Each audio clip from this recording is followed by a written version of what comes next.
Nous, on ne dit pas ça. Nous, on dépasse le mic. Vous voyez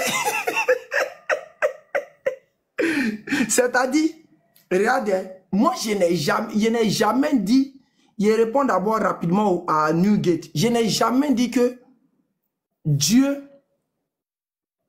a menti. Il n'a pas dit ça. Je t'ai présenté un fait mensonger que Dieu a béni et approuvé. Comme vous, votre pasteur, vaurien là, dit non que le Coran autorise le mensonge, que Dieu dit des mentis là-haut.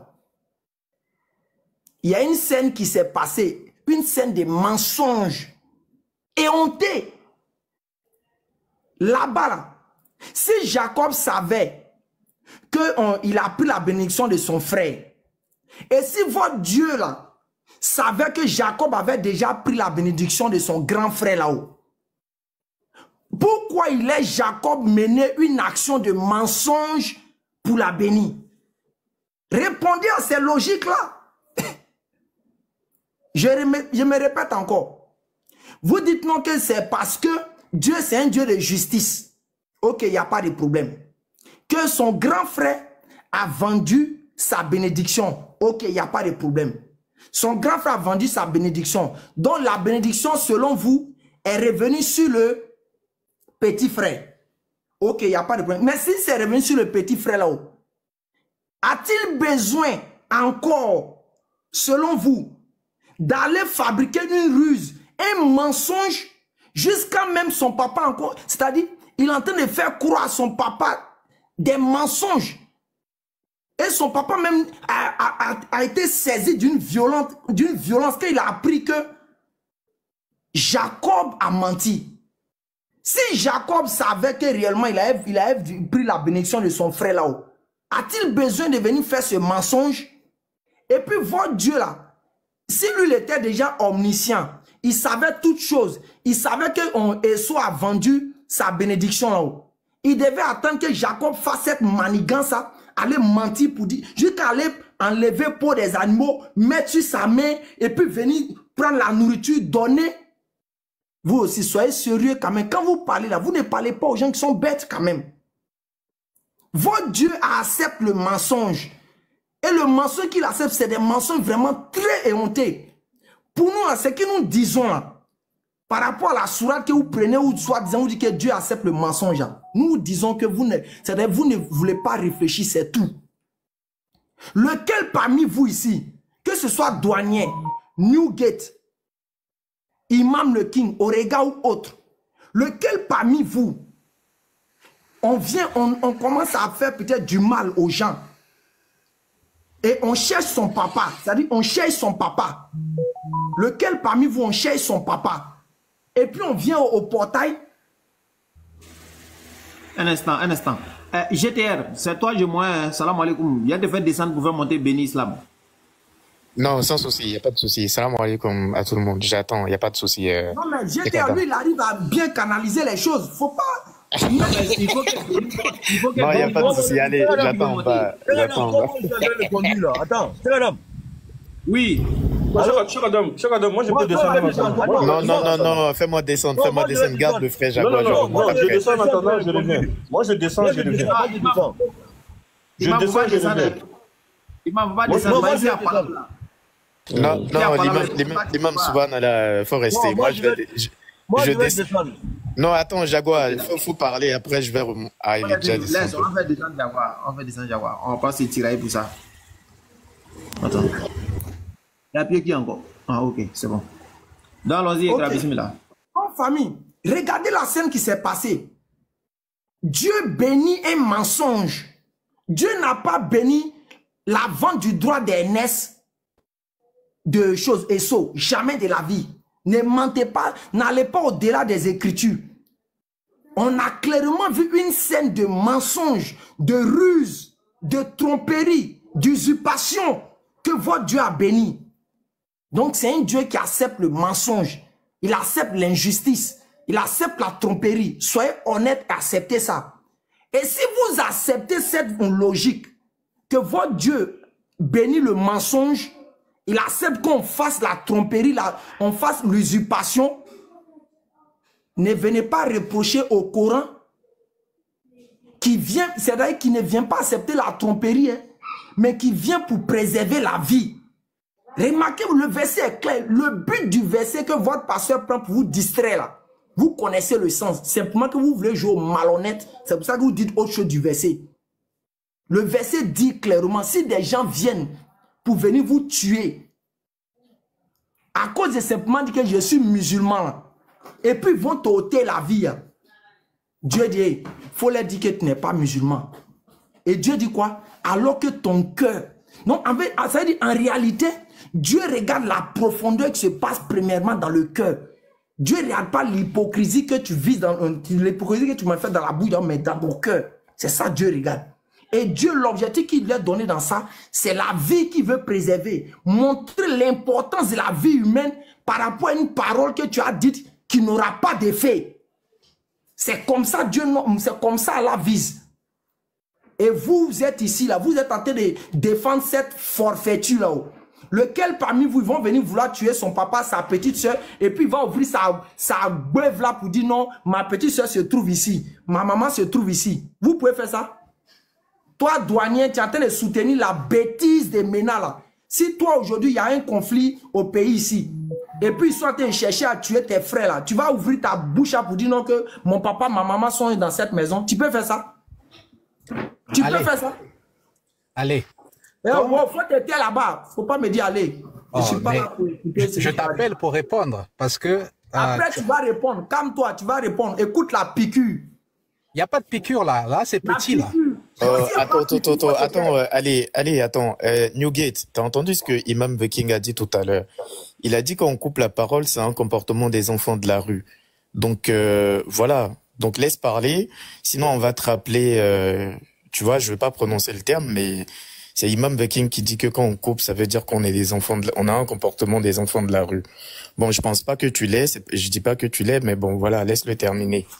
Bon, en fait, c'est parce qu'il a posé une question, c'est pour ça. Laisse-le terminer. Est-ce que tu es un enfant de la rue? Oh, tu ne l'es pas. Ça change rien. Les enfants de la rue, c'est des gens aussi. Oui, c'est des gens, mais sauf qu'on n'est pas des enfants de la rue ici, d'après Imam The King. Donc, laisse aller terminer. Ok, allez, on t'écoute. Ok. Faut accepter la piqûre. Moi, là, je pleure jamais. Quand un chrétien dit n'importe quoi sur l'islam, je ne peux pas pleurer. Parce que mon Coran m'a prévenu. Coran chapitre 3, verset 186. Vous allez entendre beaucoup de propos désagréables de la part des juifs et des chrétiens et des associateurs. Ils vont vous dire des propos tellement sales. Mais Allah dit quoi? Si vous êtes persévérant et endurant, c'est la meilleure résolution. Donc moi, là, peut-être c'est les autres musulmans qui ont pleuré quand vous avez raconté votre vie sur moi. Il ne te plaît pas, il ne te plairait. Je reviens encore. Je répète, votre Dieu accepte le mensonge, la ruse et la forfaiture. Si c'est un Dieu omniscient qui savait réellement que Jacob avait pris la vente, c'est-à-dire il savait que Esau avait vendu son droit d'aînesse, il n'allait pas laisser Jacob allait faire une forfaiture pour voler la place de son frère. C'est pas possible, les frères.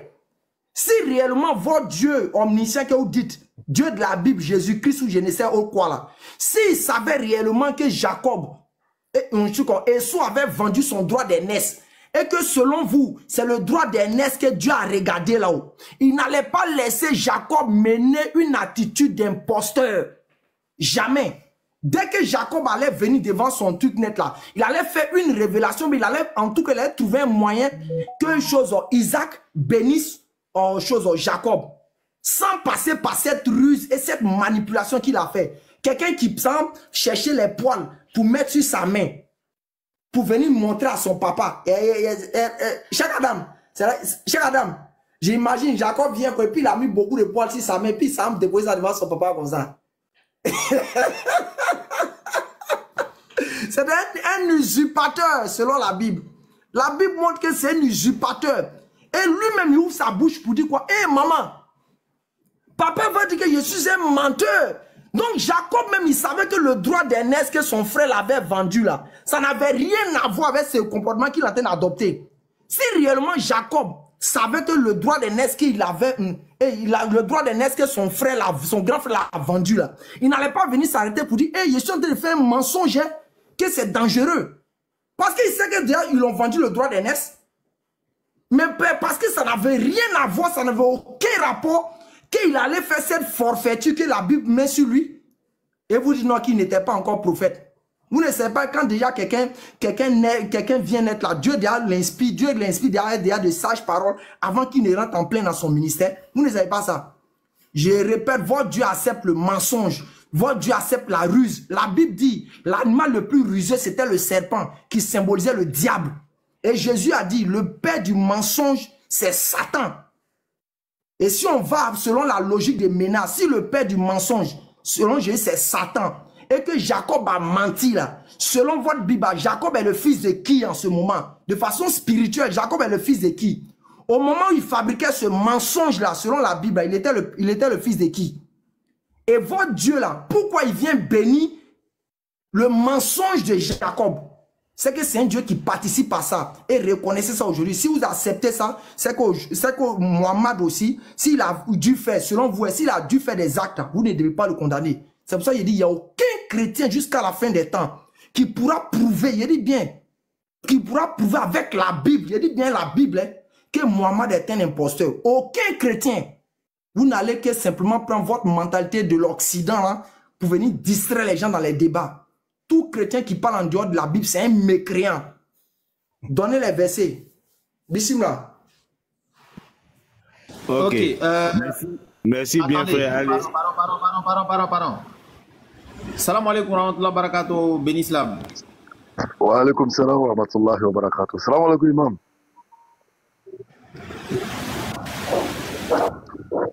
C'est imam Agui là. Salam alaikum, imam. Bon, il est occupé. Ah, ok. Il a bougé. Ben, si tu vas ajouter quelques mots, hein, et puis on revient aux chrétiens là. Ok. Alhamdulillah, merci Lopez. Il y a quand même fort sur ça. tu vas fort là, qu'est-ce qu'il y a? Déjà, alhamdulillah, moi je pense que les chrétiens, ils font toujours preuve de mauvaise foi. Hein. Voilà. Comment tu peux venir utiliser l'histoire de Jacob et Esau et puis chercher à justifier l'injustifiable? C'est qu'un mensonge est mensonge. Si c'était une mauvaise chose, Dieu l'aurait condamné. Parce que quand même, il s'agit de celui-là qui va produire les 12 tribus d'Israël, qui vont conduire la destinée et l'histoire du peuple d'Israël. Donc, il ne peut pas quand même permettre un tel mensonge et puis laisser courir. C'est pas possible. S'il l'a laissé, c'est que peut-être que le mensonge est permis, selon vous. Alors, ce que je voulais ajouter, il y a un verset qui m'échappe, où Jésus pourrait dire aux scribes, aux pharisiens, quand Jésus va guérir le malade le jour du sabbat, ils vont dire, non, mais pourquoi tu le fais? Il dit, mais lequel de vous va voir sa brebis en difficulté et puis va dire, non, comme c'est le jour du sabbat, je le laisse. Pour dire quoi? Lorsque on est face à une contrainte, la loi de Dieu tombe. Ça, c'est comme ça, c'est le naturel qui est là. Quand il y a la contrainte, la loi de Dieu tombe. Et face à cette contrainte, il n'y a point de mensonge. C'est pourquoi vous pouvez trouver des exemples qui sont légion dans la Bible. Vous avez les sages-femmes qui ont menti, vous avez Abraham qui a menti, voilà. Au fait, là où il y a la contrainte, là, la loi de Dieu tombe. Rappelez-vous toujours de cette histoire. Quand Jésus guérit le jour du sabbat, c'est parce qu'il y a une contrainte, il y a une urgence. Donc, il va faire fi de la loi qui dit que le jour du sabbat, on ne doit pas poser d'acte, parce qu'il y a une contrainte. Donc, face à la contrainte, la loi de Dieu tombe. C'est ce que je voulais ajouter. Et également, je vais lire un verset et puis poser une question rapidement. 2 Timothée chapitre 3, le verset 7. Toute écriture est inspirée de Dieu et utile pour l'enseignement, pour convaincre, pour corriger, pour instruire dans la justice. Alors, ma question elle est celle-ci. Est-ce que Genèse chapitre 25 est inspiré de Dieu? Voici ma question, je m'invite. Ok. Merci bien, frère Lopez. Merci, Alain. Et moi, je tombe des nues quand le frère Lopez dit que devant la contrainte, la loi de Dieu tombe. Mais ça, c'est grave, ça. Non, c'est Béni qui l'a dit. C'est pas Lopez. Douane, il faut laisser Imam va parler comme tu as parlé au début. Là, ouais. Ah, oh, ok. Ok, Imam. Vas-y, pardon. Pardonnez, excusez-moi, frère. Ok, merci beaucoup. Voilà, merci Laël, shalom à mes frères chrétiens. Salam alaikum aux musulmans. Et je bénis le seul Dieu tout-puissant qui a créé le ciel et la terre, qui qui a choisi le peuple africain noir pour en être un exemple à toute l'humanité par rapport à la moralité, parce que le peuple noir africain est le seul peuple qui a encore les valeurs humaines et qu'on peut considérer, parce que les autres peuples sont des barbares avec des agissements qui dépassent tellement, voilà, et on voit que d'autres peuples ont dénudé les gens et on trouve du n'importe quoi. D'autres peuples sont violents, tellement violents qu'ils supportent pas la peau noire, alors que le noir africain est le seul peuple qui est conciliant et qui est capable d'accepter tous les peuples de la terre. Bon, très bien. Moi, je vais commencer par une question. Aley, dis-moi, le mensonge dont tu as décrié de Jacob, venait-il de Dieu ou de sa mère?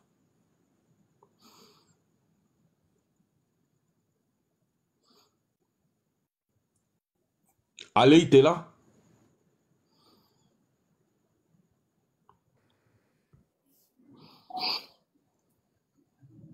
Allô?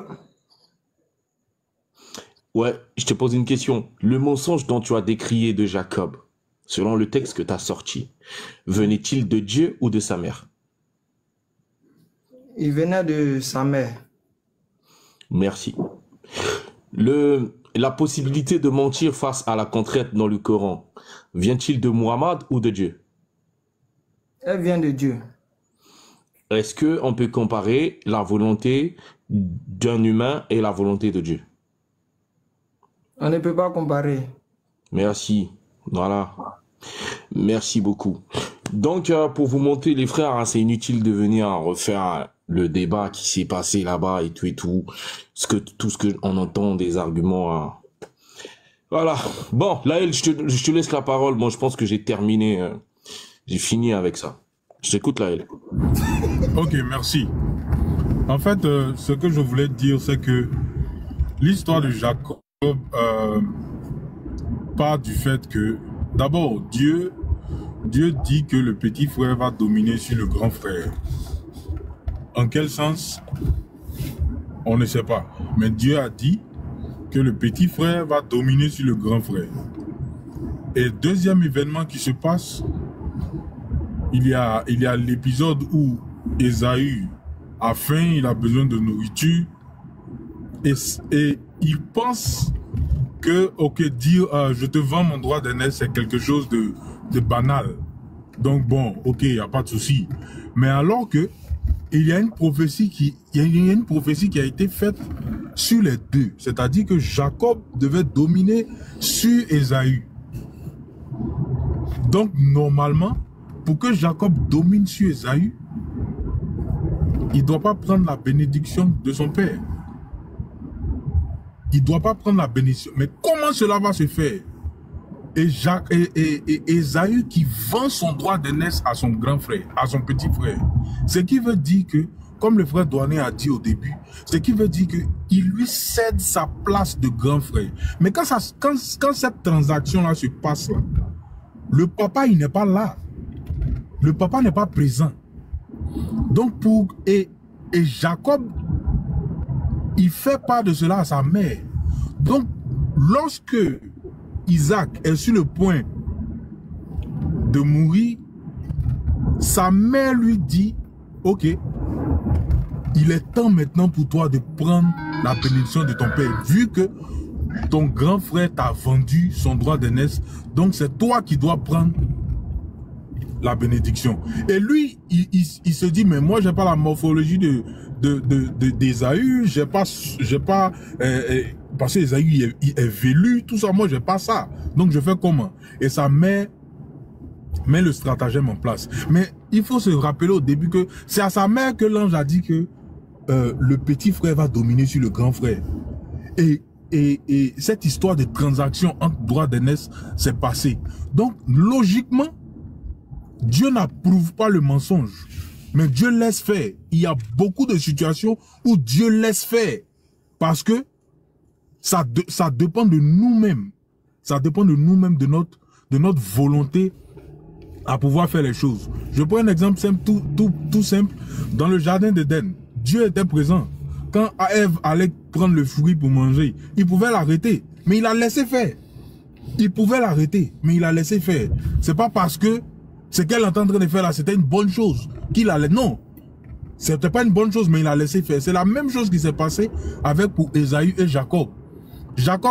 Ésaü a déjà vendu son droit d'aînesse. Donc quand Jacob va prendre comment on appelle ça, la bénédiction avec son père, Dieu laisse faire. Et le nom même de Jacob là, a une signification. Jacob veut dire trompeur. Jacob veut dire trompeur. Donc le nom qui lui a été donné là a agi sur lui. Ça c'est un. Maintenant il a dit que Ben Islam a dit c'est de Jacob que toutes les tribus d'Israël descendent. Mais avant que Jacob soit le père de toutes les tribus d'Israël, Dieu a changé son nom. Dieu a changé son nom trompeur Jacob là en Israël. Voilà, Dieu a changé son nom. Parce qu'il ne pouvait pas garder le même nom Jacob et être le père d'un peuple que lui il a choisi. Donc Dieu change son nom. Et regarde, la loi de Moïse qui dit œil pour œil, dent pour dent, c'est appliqué même avant que Moïse ne soit là. Parce que ce que Jacob a fait, de faire de tromper son père et recevoir la bénédiction, la même chose lui est arrivée quand il devait épouser Rachel. La même chose lui est arrivée quand il devait épouser Rachel. Aux noces, il a travaillé 7 ans pour Rachel et aux noces, on lui a donné Léa. De la même manière qu'il a trompé son père pour prendre la bénédiction de son frère, c'est de la même manière qu'il a été trompé aussi. C'est de la même manière. Donc ce que je veux dire, c'est que nous, on n'a pas honte, ou bien ce n'est pas une honte. Cette histoire-là, ce n'est pas une honte. C'est pour dire que quand tu fais quelque chose, quand tu poses un acte, il faut savoir que l'acte que tu poses là, il y a des conséquences. Voilà. La Bible dit que c'est de l'abondance du cœur que la bouche parle. Nous, on n'est pas comme les musulmans. Dieu regarde dans ton cœur, mais ta bouche dit autre chose. Non. C'est ce qui est dans ton cœur là. C'est ce qui sort. Si quelque chose est dans ton cœur, et puis autre chose sort, c'est que tu es un hypocrite. Et les hypocrites ne sont pas de Dieu. Donc c'est de l'abondance du cœur que la bouche parle. Voilà. Donc si Jacob a fait ça, c'est parce que toutes les étoiles étaient alignées pour que ça se passe comme ça. D'abord, Dieu dit que lui va dominer sur son grand frère. Ensuite, son grand frère lui vend son droit d'aînesse. Ben, évidemment, le fait qu'il ait mis la peau de mouton sur lui pour que son père le bénisse, mais c'était la suite logique des choses. Mais ça n'a pas été fait selon la volonté de Dieu. Je répète, c'était la suite logique des choses, mais ça n'a pas été fait selon la volonté de Dieu. Un autre exemple, Salomon, Dieu dit à David, c'est ton fils qui va construire le temple. Mon temple là, c'est ton fils qui va construire. Mais Salomon vient de l'union avec Bathsheba, qui était la femme de Uri, que David a tué. C'est vrai que Dieu l'a puni, mais c'est de cette femme-là que l'enfant qui devait construire le temple de Dieu est sorti. Donc, les plans de Dieu et nos plans ne sont pas pareils. Quand Dieu dit quelque chose là, c'est lui qui sait comment ça va s'accomplir. Mais souvent, nous les hommes, on interfère dedans pour pouvoir parce que la maman de Jacob et d'Ésaü, elle, Dieu lui a dit le petit frère va dominer sur le grand. Donc pour elle, c'était une occasion là pour que la prophétie de Dieu s'accomplisse. Mais c'était pas une bonne chose parce que à cause de cela, le nom de Jacob a dû être changé pour qu'il rentre dans la bénédiction d'être le père d'une multitude. C'est ce que je voulais dire. Et puis, pour répondre à la question qui était là, c'est-à-dire que est-ce que Genèse 25 là est inspiré de Dieu? Il y a une chose qu'il faut savoir. Moi, je pense que, bon, de toute façon, c'est évident, hein, la mentalité des musulmans et la mentalité de nous autres, elle n'est pas pareille. Genèse 27. Donc, vous de l'autre côté, Genèse 25. Donc, 27. La question qui était posée. Oui, mais toute la Bible de toute façon. Donc, c'est ça que je vais expliquer ici. C'est quoi? C'est que vous de l'autre côté, comment on vous a appris les choses, très franchement, moi je suis pas au courant, mais je vois que c'est très différent d'ici. La Bible elle est inspirée de Dieu, et le fait d'être inspiré de Dieu ne veut pas dire que c'est Dieu qui a décidé tout ce qui s'est passé dans la Bible. Au contraire, le Seigneur raconte tout ce qui s'est passé selon la vérité. Donc, si à un moment donné, même si quelqu'un qu'on disait prophète a commis un péché, Dieu va le marquer et dire que un tel a commis un péché. Et puis, ici, je l'ai pardonné. C'est ça qu'il fait le Dieu de la Bible. Chez vous, peut-être que les prophètes, soi-disant, ne pêchent pas, mais franchement, moi, j'en doute très fort. Donc, c'est un peu ça pour répondre à ta question. Toute la Bible est bel et bien inspirée de Dieu. Béni, si tu as quelque chose à ajouter sur le truc, la distraction, là, Ok. puis on va revenir. Alhamdulillah, déjà, c'est très bien qu'ils disent que la Bible n'est pas entièrement inspirée de Dieu. C'est bon. C'est pas ce que j'ai dit, Ça hein. nous risque. Est-ce que Genèse 25 est une inspiration de Dieu? Quand tu dis de Genèse, tu veux dire toutes les actions qui sont passées, c'est ça que tu veux dire? Oui, tout ce qui s'est passé là-bas. Là. Est-ce Ce que qui c'est s'est une inspiration passé, de Dieu? voilà, Oui. ce qui s'est passé, c'est le récit de Est-ce ce que que les c'est une hommes ont inspiration fait. divine? Est-ce que c'est une inspiration divine? C'est pas Dieu qui a inspiré à Jacob d'aller mentir, etc., etc. Non, pas du D'accord. tout. Donc, ça veut dire que l'histoire de Jacob n'est pas une révélation divine, c'est tout simplement une action des hommes vécus. Point final. C'est ça? Non, non, non, non. C'est une inspiration de Dieu parce Attendez-vous. que Attendez-vous. Moïse, non, attends. Attendez-vous. C'est Moïse qui raconte l'histoire. Mais quand l'histoire se passe, Moïse n'est pas présent. De la même manière, le Coran, toutes les histoires qui sont dans le Coran, là, Mohammed n'est pas Non, présent. là n'est pas notre attends, problème attends, d'abord. parce Est-ce que que le apparemment- mensonge de Jacob est inspiré de Dieu? Voilà, ça c'est une autre question que tu poses. Parce que quand tu Non, dis non, non, non, non. On dit Genèse toute 25, là, écriture. Est-ce que le mensonge de Jacob fait partie de toute écriture? l'écriture qui dit que Jacob a Ne menti, bégayez là, pas. ça a été inspiré par Dieu. Très L'écriture, bien. Alors, calme-toi. On va voir son visage. Calme-toi, calme-toi. Maintenant, si ça a été inspiré par Dieu, ça veut dire que c'est Dieu qui inspire Jacob de mentir. non, mais Non. Ben Islam, quand même, c'est français qu'on parle. J'ai dit l'écriture Non, c'est pas grave. qui Moi, je ne dit suis pas là à l'école. Est-ce que c'est Dieu qui a inspiré Jacob de mentir? c'est pas Dieu qui a inspiré Jacob de mentir. Mais Donc, la partie de l'histoire Jacob s'est n'est pas passée. une inspiration. Non, attends. Non, C'est mais que la écoute, partie de écoute, Jacob tu là. Non, non, non. Non. Est-ce que ça veut dire que la partie de Jacob là n'est pas une inspiration divine? N'est-ce pas?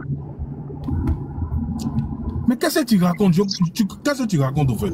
Je On ne dis, bégaye pas. Hein. Tout le monde faut t'a entendu. écouter ce que je dis avant de discuter. C'est vous qui dites que l'homme censé écoute avant de parler. Donc, faut écouter. J'ai dit, l'écriture, c'est-à-dire l'histoire de Jacob, là, Moïse n'était pas présent quand ça se passait. Donc, cette histoire-là a été inspirée par Dieu à Moïse.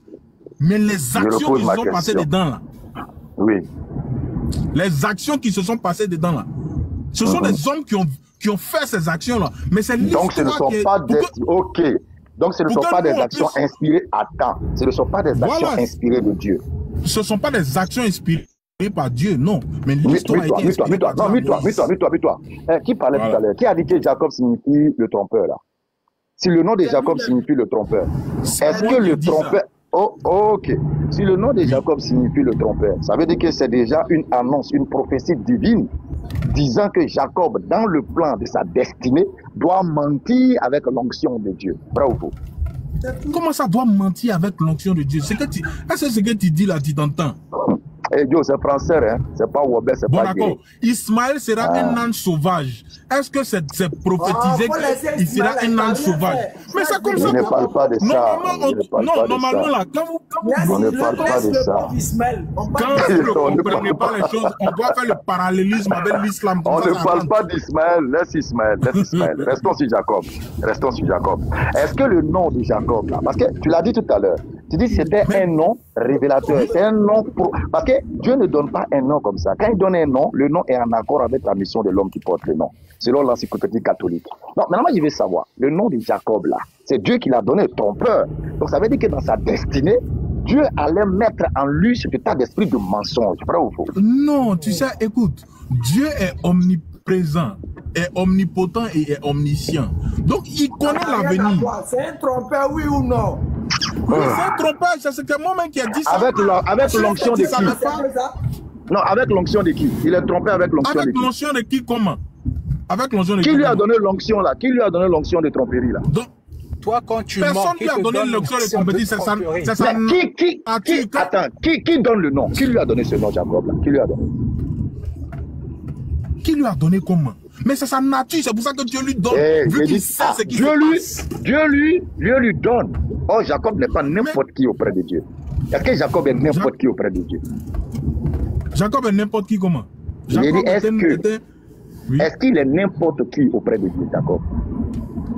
Bon, je n'ai pas encore vu les rangs de... Non, mais Jacob n'est pas n'importe qui, champion. Ça, c'est même pas un débat. C'est pas n'importe qui. Donc, quand Dieu lui donne... Il est le père des 12 tribus d'Israël. Il est le père des 12 tribus d'Israël, le peuple qui a été élu à un moment bien déterminé. J'avance. Alors, quand Dieu lui donne le nom de Jacob, là, il lui donne ce nom en sachant pertinemment tout le contenu de ce nom qui allait conduire sa mission. Vrai ou faux? C'est ce que je dis. Ce n'est pas une question de mission. Tu n'as pas encore dit ça. Mais en fait, le problème, c'est que tu parles pour discuter. Dieu lui a donné le nom pourquoi? Dieu lui a donné le nom pourquoi? Non, Dieu lui a donné le nom pourquoi? Dieu lui a donné le nom parce que Dieu est omniscient. Il sait ce qui va arriver demain. Mais c'est son champ d'action. Quand il donne à Abraham, quand il dit Abraham, il donne le nom Abraham, le champ d'action d'Abraham est dans son nom. Vrai ou faux? Et toi, tu peux donner l'écriture où Dieu a donné le nom à Jacob, s'il te plaît? Je demande. Ah, donc c'est pas Dieu qui a donné le nom de Jacob là? Donne le verset simplement. Je demande juste non, je demande. Moi, je veux juste savoir. Qui donne le nom de Jacob? Moi, je veux juste savoir. C'est une question que je pose. Qui donne le nom de Jacob? Là, elle. Parce qu'apparemment, il y a un problème. Qui donne le nom de Jacob? Je n'ai pas l'écriture exacte. On va lire mais Genèse Jacob signifie trompeur.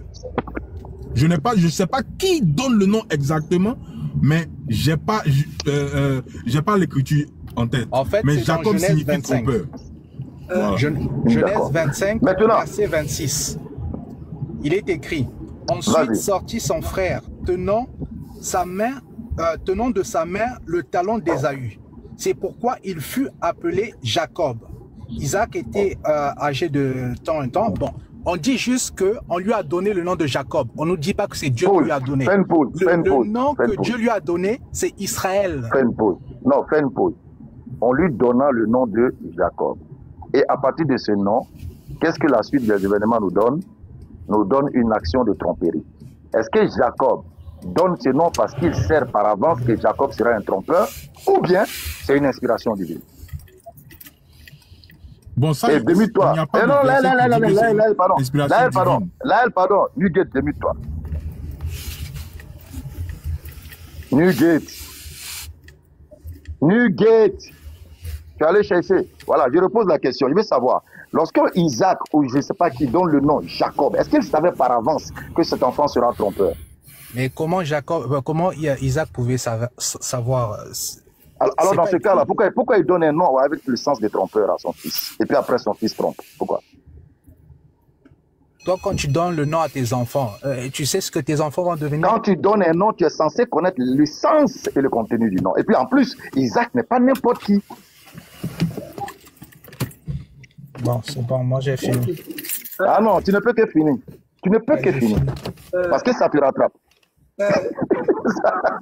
Malheureusement, Béni, lui qui a soulevé le sujet même assis, douanier a vu que c'est du loup pour lui. Moi, je vais revenir à le King. Le King, il faut te démuter, s'il te plaît. Vas-y, s'écoute. Ok, selon le texte de Genèse 27 qu'on a lu là, il y a eu imposture, oui ou non? Mais je pense qu'on est passé par là, c'est oui. Il y avait les bien eu, il y a imposture. Quand cette imposture a fini d'avoir lieu là, Dieu a-t-il béni ça, oui ou non? Dieu a béni l'imposture? Non, je réponds à ma question. Et selon le texte de Genèse 27, il y a eu imposture, oui ou non? Tu as dit oui.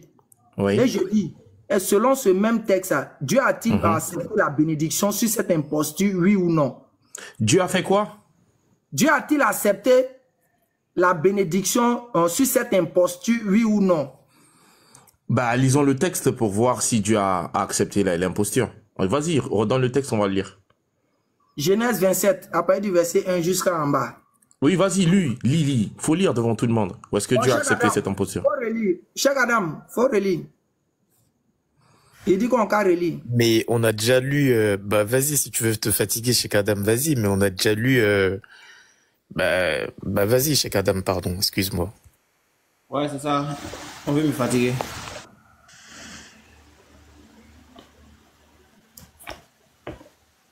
On veut me fatiguer.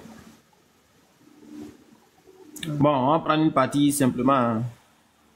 Non, mais Cheikh Adam, va juste à la fin où il dit, quand Isaac il dit à Ésaü que, bah, en fait, il a déjà béni, comment il s'appelle, Jacob le trompeur, celui qui a eu le comportement de serpent, là, comme dans le jardin d'Éden.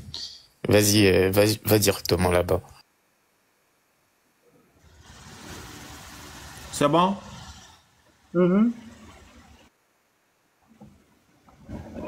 Délit quel passage plus précisément? Parce que si on veut tout lire là.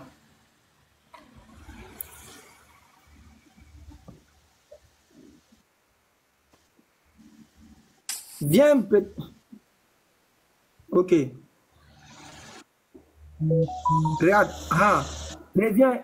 Attends. Reviens au verset d'abord peut-être 22 comme ça. C'est pas grave. Viens au verset 22. Ok. Ici, au verset, Isaac dit à Jacob, approche donc, et que je te touche, mon fils, pour savoir si tu es mon fils Ésaü ou non. Jacob s'approcha d'Isaac, son père, qui le toucha et dit, la voix est la voix de Jacob, mais les mains sont les mains d'Ésaü. Il ne le reconnut pas, parce que ses mains étaient velues, comme les mains d'Ésaü, son frère, et il le bénit. Il dit, c'est toi qui es mon fils Ésaü? Et Jacob répondit, c'est moi. Tu as vu ça? Regarde déjà Jacob, le faussaire. Selon la Bible, le faussaire selon la Bible. Ok. Isaac dit, serre-moi et que je mange du gibier de mon fils, afin que mon âme te bénisse. Jacob le servit et il mangea. Il lui apporta aussi du vin et il but. Alors Isaac, son père, lui dit, approche donc et boive-moi mon fils. Jacob s'approcha et le baisa. Isaac sentit l'odeur de ses vêtements, puis il le bénit et dit, voici l'odeur de mon fils est comme l'odeur d'un champ que l'Éternel a béni. Que Dieu te donne de la rosée du ciel et de la graisse de la terre, du blé et du vin en abondance. Que des peuples te soient soumis. Attends.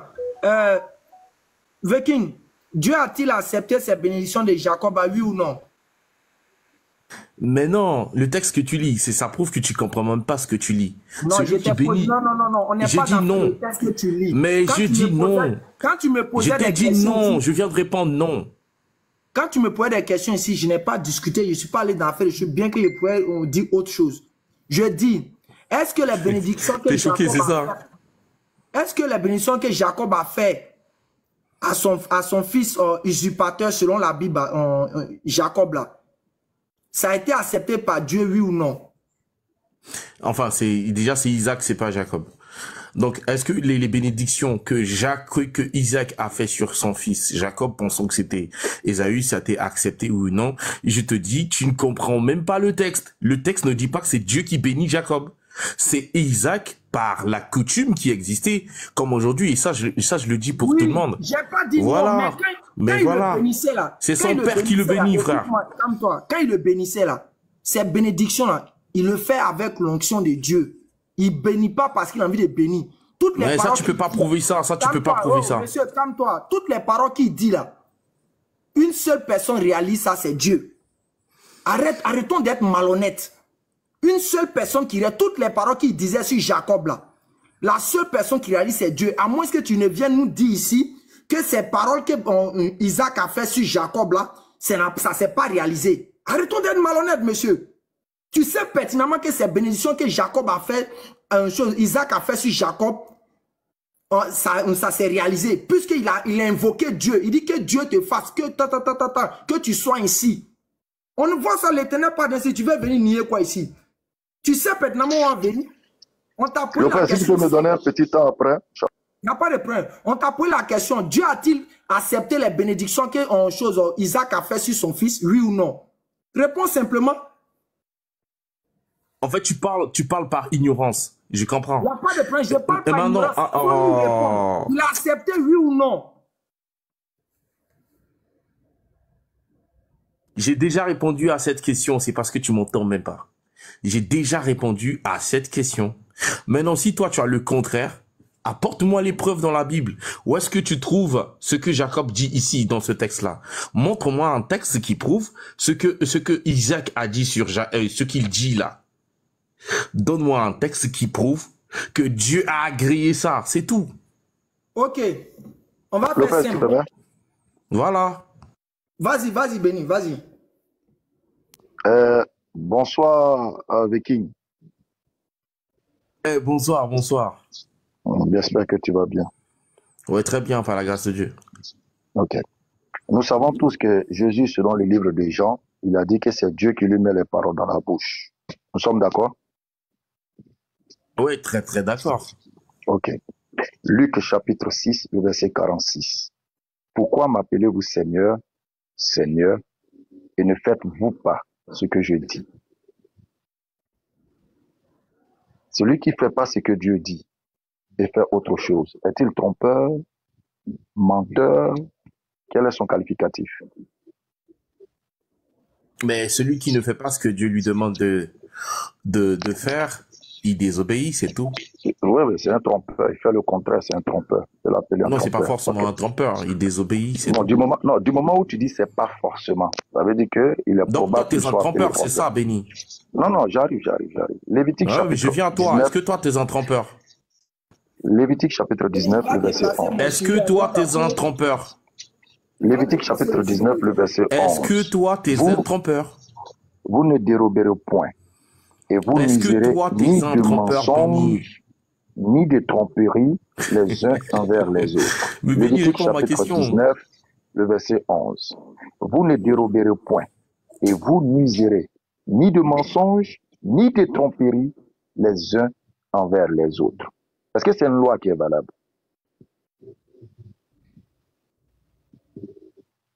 Béni, est-ce que toi, tu es trompeur? King, est-ce que c'est une loi qui est valable? Non. Je vais répondre à ta question si tu restes logique avec moi. Est-ce que je toi, ne suis tu es pas trompeur? Je ne suis pas trompeur. Tu n'es pas trompeur. Ça veut dire que tu obéis à toute la loi d'Allah, c'est ça? Quand tu dis tu obéis à toute la loi d'Allah. D'Allah, tout ce que Allah a prescrit dans le Coran, toi, tu appliques ça à la lettre. Non, je viens. La question, elle est très mal posée. Tu me demandes si je ne suis pas trompeur. Je dis je ne suis pas trompeur. Par ricochet, voici ce que tu as dit. Celui je ne qui suis pas trompeur. Oui, par ricochet, mais ma question a un sens.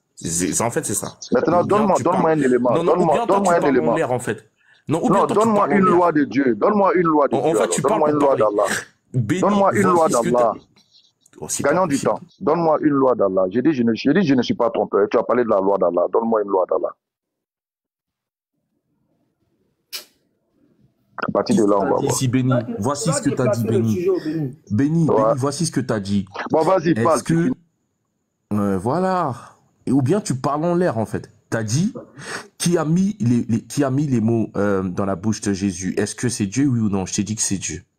Celui qui désobéit à la parole de Dieu, qui est-il? Tu as dit que c'est un trompeur. Je t'ai dit non, il désobéit. Celui qui veut pas faire la volonté de Dieu, il désobéit simplement. Tu as dit non, c'est un trompeur. Tu vois? Toi, tu qualifies quiconque désobéit à la loi de Dieu comme étant un trompeur. Ça vient de toi. Maintenant, c'est pourquoi moi je te pose la question. Est-ce que toi, tu es un trompeur? Tu as dit non. Est-ce que toi, tu obéis à tout ce que Allah a prescrit? Oui. Donc on peut passer. On y va alors. Ok, merci. Alors, Lévitique chapitre 19, le verset 11. Vous ne déroberez point et vous n'userez ni de mensonges ni de tromperies les uns envers les autres. C'est valable ou pas? Et c'est valable?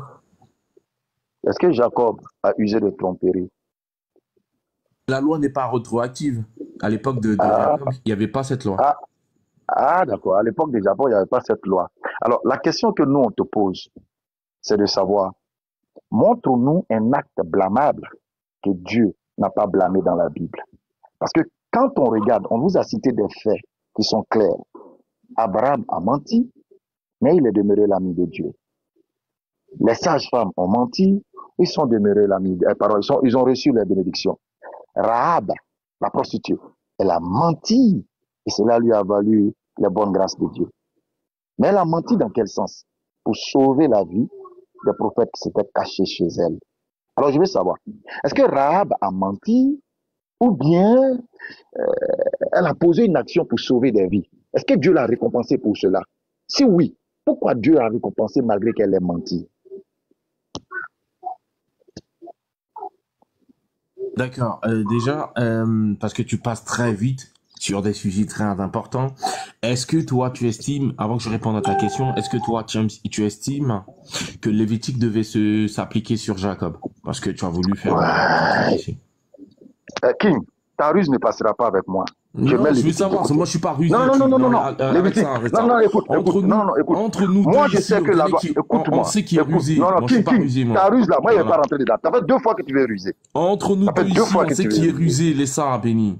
Entre nous deux ici, on sait qui est rusé. King, je laisse Lévitique 19:11, c'est bon? Ça peut aller. On part ma question, est-ce que Lévitique est applicable à Jacob? Je dis, je laisse Lévitique 19:11. Est-ce que ça peut aller? Tu ne réponds pas à ma question. Tu veux t'approcher à ça? Oh, c'est pas ça l'essentiel. Est-ce que Lévitique est applicable à Jacob, oui ou non?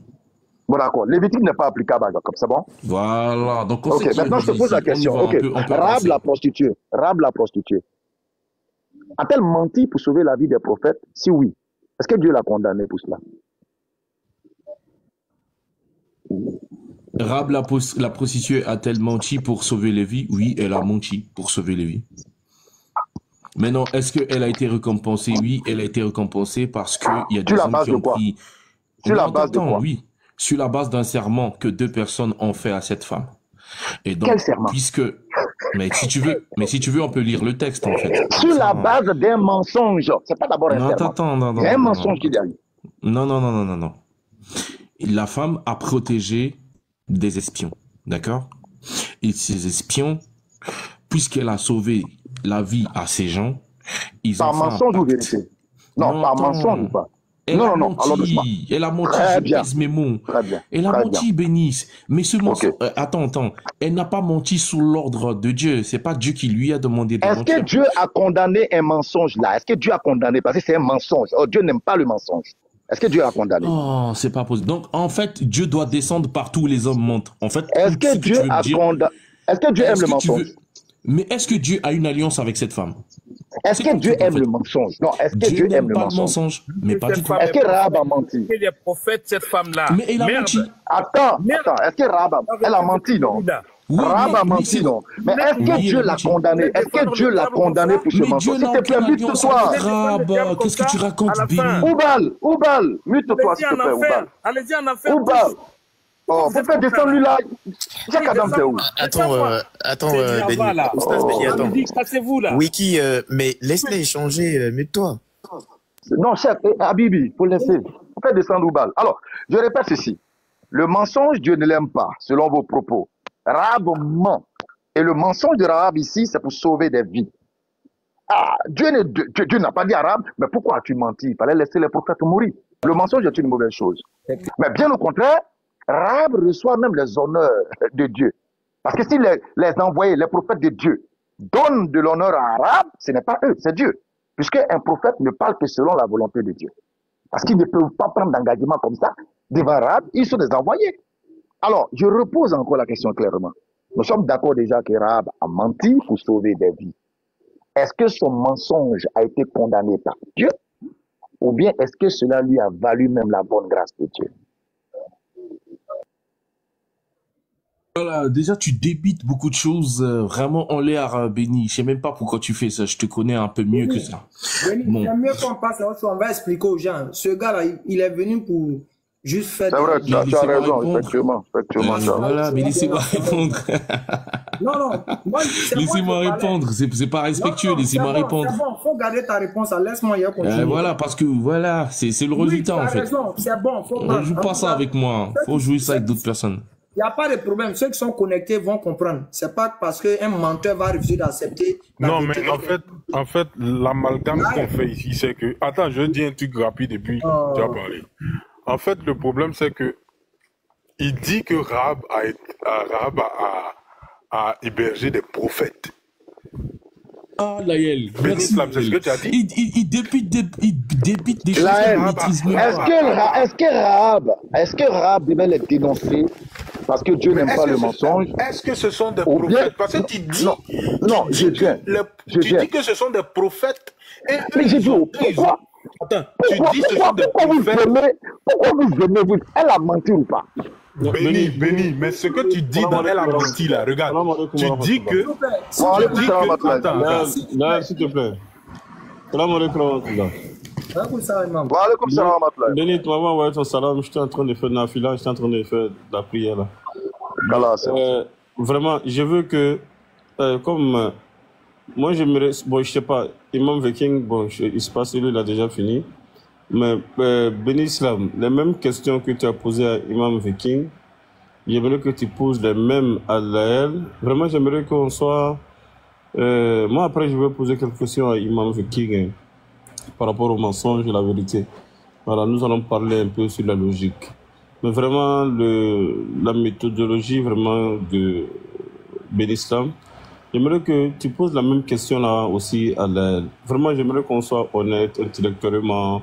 On soit honnête, vraiment, autant qu'on peut, hein, voilà, autant qu'on peut, vraiment, Béni, bon, tu peux poser la même question à Laël, et puis, bon, on va fermer sur ce côté-là, par rapport à la réponse de Laël, mais je pense que tout le monde aussi comprend et écoute Charles avec sa sagesse, son intelligence, et puis son intellectualité. Ce sont des questions que je trouve qui sont très méthodiques, quoi. Donc, vas-y, Béni, barakallah, Ok, Laël, la question est celle-ci. Est-ce que Rahab, la prostituée, a menti? Si oui, elle a menti pour quoi faire? Et ce acte-là, est-ce qu'elle a été condamnée pour ce mensonge ou pas? Ok, Rahab la prostituée vivant à Jéricho a menti pour protéger les espions d'Israël. Est-ce que le mensonge est une bonne chose? Est-ce qu'elle a été pour autant condamnée ou même elle a reçu la bénédiction de Dieu? Je dis, Rahab la prostituée a menti pour protéger les espions. J'ai compris. Est-ce qu'après ce acte-là, elle a reçu les honneurs même de Dieu? Les honneurs de Dieu, Ça veut dire quoi? Est-ce qu'elle a été condamnée pour cela? Non, elle n'a pas été condamnée pour cela. Bon, maintenant je te pose la question. Dans le cas de Rahab, est-ce que ça a été un mensonge utile devant Dieu et devant les hommes? Oui, ça a été un mensonge utile, mais... Donc ça veut dire que... Je viens. Ça a été un mensonge utile, mais tout compte fait, c'est un mensonge. Et un mensonge, c'est un péché. Donc, même si elle a menti pour protéger les espions, mais elle a péché. C'est pas parce que tu mens pour protéger quelqu'un que c'est pas péché. D'accord. Quand vous dites que c'est un péché, est-ce que vous avez une preuve que c'est un péché, qu'elle a été condamnée pour cela? Parce que pour cela, elle a eu la grâce de Dieu. Ok. Moi, franchement, je m'intéresse pas à... Elle a menti si elle a été condamnée. La Bible dit dans les 10 commandements, tu ne mentiras point. Donc quand tu mens, c'est un péché. Même si c'est pour protéger ta famille, même si c'est pour protéger quoi que ce soit, quand tu mens, c'est un péché. Donc merci de m'avoir rappelé ce verset des 10 commandements. Ça flottait, mais ça m'a échappé. Merci beaucoup. Et j'espère que les 10 commandements, tu ne mentiras point. Ça ne concerne pas Jacob. Je suppose, voilà, comme le frère l'a dit tout à l'heure, de King. Je suppose que ça ne concerne pas Jacob. Alors, je reviens encore à Rahab. Merci que tu aies confirmé qu'il y a un mensonge utile pour sauver une vie et que Dieu ne condamne nulle part. Bien au contraire, nous voyons la personne qui pose l'acte être honorée et recevoir même la grâce de Dieu. Parce que ce qui va s'en suivre est de l'ordre de Dieu. C'est pourquoi dans Josué chapitre 6, le verset 17, la ville sera dévouée à l'Éternel par interdit. En d'autres termes, la ville sera massacrée sur l'ordre de Dieu et la vie, tout ce qui s'y trouve sera maudit. Mais la suite nous dit quoi? Tout ce qui s'y trouve. Mais on laissera la vie à Rahab, la prostituée. Alors, je veux savoir, ce commandement de Josué, chapitre 6, verset 17, est établi par qui? Si c'est par l'Éternel, Rahab est épargnée après avoir posé quel acte? Après avoir menti pour protéger les espions, le peuple décide de l'épargner. Non, c'est pas le peuple, s'il te plaît. Est-ce que le peuple a le combat? Est-ce que le peuple a... Donne le verset Josué chapitre 6, Josué chapitre 6, le verset 17, je relis. La ville sera dévouée. C'est Dieu, je relis. qui a dit là-bas. Non, mais écoute-moi d'abord, je relis. Parce que celui qui parle là, attends, Josué, il est qui? Qui est Josué? Qui est Josué? Qui est Josué? Mais il faut dire, Josué, c'est celui qui a remplacé Moïse. Est-ce que Josué est prophète ou pas? Josué n'est pas prophète. Josué n'est pas prophète. Vous, dans toute la Bible, tout le monde est prophète. Josué n'est pas prophète. Non, informe-moi. Sincèrement, je ne sais pas. Informe-moi. Quel est le statut de Josué? Je te dis, il n'est pas prophète. Il n'est pas prophète. Josué a été choisi pour prendre la relève de Moïse après la mort de Moïse. Mais ça ne fait pas de lui prophète. Ok, fais une pause, s'il te plaît. Je vais me renseigner ailleurs. Peking, est-ce que Josué il est prophète? Ça, je veux vraiment savoir. Hein. Finis avec la L, s'il te plaît. Finis avec la L. Non, je te pose une question simple, je veux savoir. Non. Moi, mais ça, c'est une question de savoir, je ne sais pas. J'étais en échange avec toi, t'as préféré te ok, mute-toi, c'est bon, tu pleures trop. Merci. Tu pleures trop, mute-toi, tu pleures trop, c'est bon, mute-toi. Est-ce qu'il y a un autre chrétien quelque part? Je veux savoir, ça, je ne le sais pas. Je ne savais pas que Josué n'était pas prophète. Alors, je veux qu'on me confirme que Josué n'est pas prophète. Laël, tu maintiens? Je maintiens que Josué n'est pas prophète. Ok, d'accord. Donc, je prends bonne note. Après, je vais vérifier ça pour ne pas dire n'importe quoi. Je m'en tiens à ce que tu dis. Maintenant, lorsque Josué dit, toujours dans Josué chapitre... comment on appelle? Check Adam, il faut vérifier ça pour moi. Est-ce que Josué est prophète ou pas? Vérifie ça pour moi, parce que je ne vais pas dire... Dans Josué chapitre 6, le verset 16. Alors, Josué dit au peuple, poussez des cris, car l'Éternel vous a livré la vie. Je veux savoir, comment Josué a su que l'Éternel lui a livré la ville aux enfants d'Israël? Puisqu'il n'est pas prophète. Mais qu'est-ce qui s'est passé avant ce que tu viens de lire? Qu'est-ce qui s'est passé? Non, je veux savoir, parce qu'il dit, poussez des cris, car l'Éternel vous a livré la ville. Verset 17, la ville sera dévouée à l'Éternel par interdit. Sur la base de quoi? Dieu accepte-t-il quelqu'un qui lui dévoue une ville par interdit, alors qu'il ne l'a pas ordonné? Est-ce que c'est possible? Les espions sont allés, ils ont fait leur travail et ils sont revenus avec les failles de la ville. Donc Josué dit que l'Éternel leur a livré. Donc maintenant, le dévouement par interdit, là, c'est de la volonté de Josué lui-même. Hein. C'est lui-même, il dévoue par interdit, c'est ça? Mais c'est où c'est écrit que c'est Dieu qui dit de dévouer la ville? Non, je dis, je veux savoir. Josué chapitre 6, verset 17. Non, Josué dit, la ville sera dévouée à l'Éternel par... Mais regarde, de la manière dont tu poses la question, c'est comme si tu connais la réponse. Préparer Josué 1, verset 1 à 10.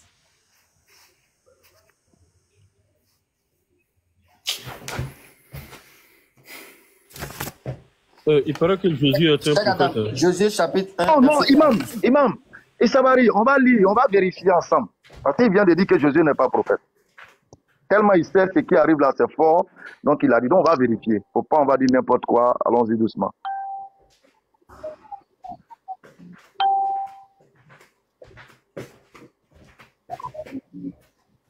Josué chapitre 1. Après la mort de Moïse, serviteur de l'Éternel, l'Éternel dit à Josué, fils de Nun, serviteur de Moïse, Moïse mon serviteur est mort. Maintenant lève-toi, passe ce Jourdain, toi et tout ce peuple, pour entrer dans le pays que je donne aux enfants d'Israël. Tout lieu que foulera la plante de votre pied, je vous le donne. Comme je l'ai dit à Moïse, vous aurez pour territoire, depuis le désert et le Liban, jusqu'au grand fleuve, le fleuve de l'Euphrate, tout le pays des Hétiens, et jusqu'à la grande mer, vers le soleil couchant. Nul ne tiendra devant toi, tant que tu vivras, je serai avec toi. comme j'ai été avec Moïse. Je ne te délaisserai point, je ne t'abandonnerai point. Fortifie-toi et prends courage, car c'est toi qui mettras ce peuple en possession du pays que j'ai juré à leur père de leur donner. Fortifie-toi seulement et aie bon courage, en agissant fidèlement selon toute la loi que Moïse, mon serviteur, t'a prescrite. Ne t'en détourne ni à droite ni à gauche, afin de réussir dans tout ce que tu entreprendras. Que ce livre de la loi ne s'éloigne point de ta bouche. Médite le jour et nuit pour agir fidèlement selon tout ce qui y est écrit. Car alors que tu auras du succès dans tes entreprises, c'est alors que tu réussiras. Ne t'ai pas donné cet ordre, fortifie-toi et prends courage. Ne t'effraie point et ne t'éprouve point, car l'Éternel ton Dieu est avec toi dans tout ce que tu entreprendras. Josué donna cet ordre aux officiers du peuple. Au verset 10. Attends, Laël, est-ce que Jésus est prophète ou pas? Mon cher, je te dis que c'est pas écrit que Jésus est prophète.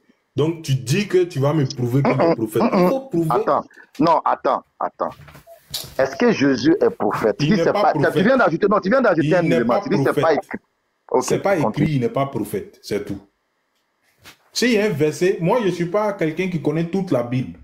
Non, ce qu'on vient de lire, dans Josué 1 là, c'est pas suffisant. Qui dit que non, ce qu'on vient de lire là, c'est pas suffisant. J'achète.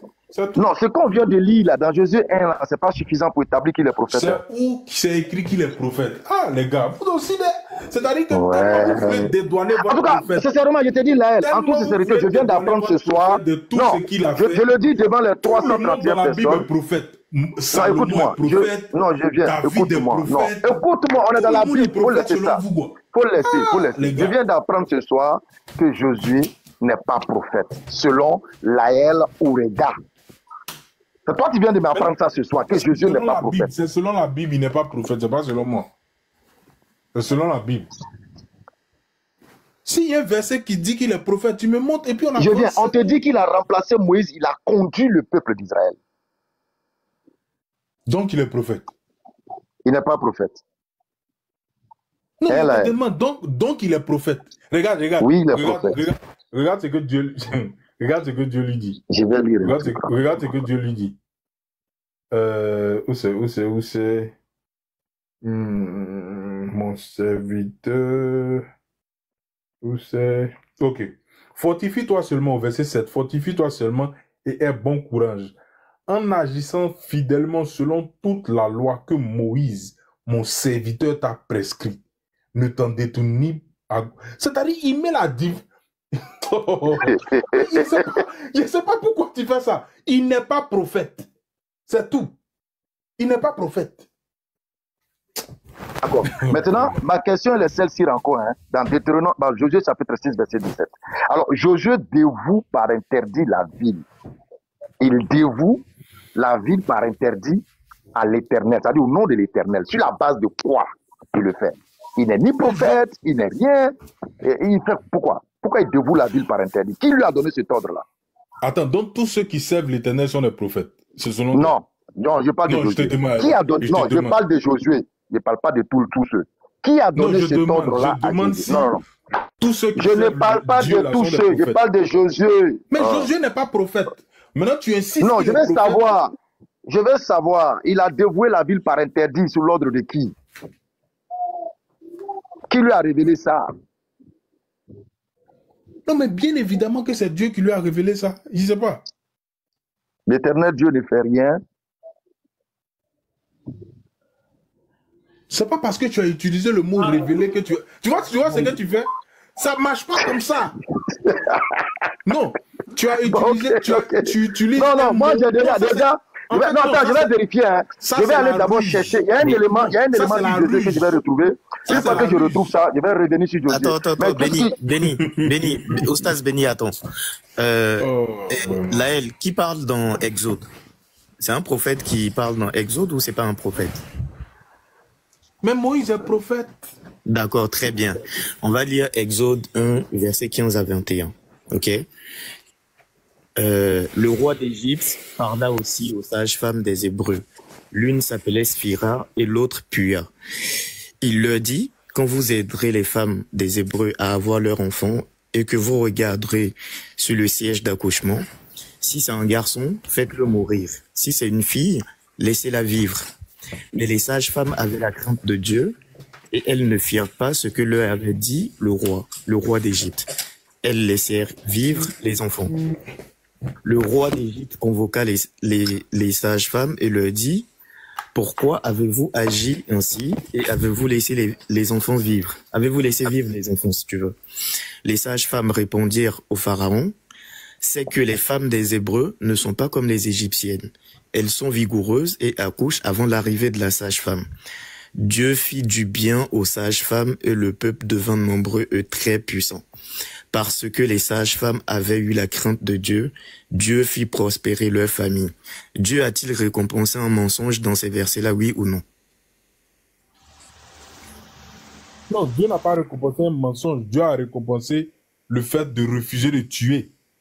Parce qu'il a dit, tu ne tueras point. Oui, mais en fait, justement, Dieu a-t-il récompensé le fait qu'elles aient menti au roi ou pas? C'est ce que je dis. Il n'a pas récompensé le mensonge au roi, mais il a récompensé le fait qu'elles aient refusé de tuer sur ordre du roi.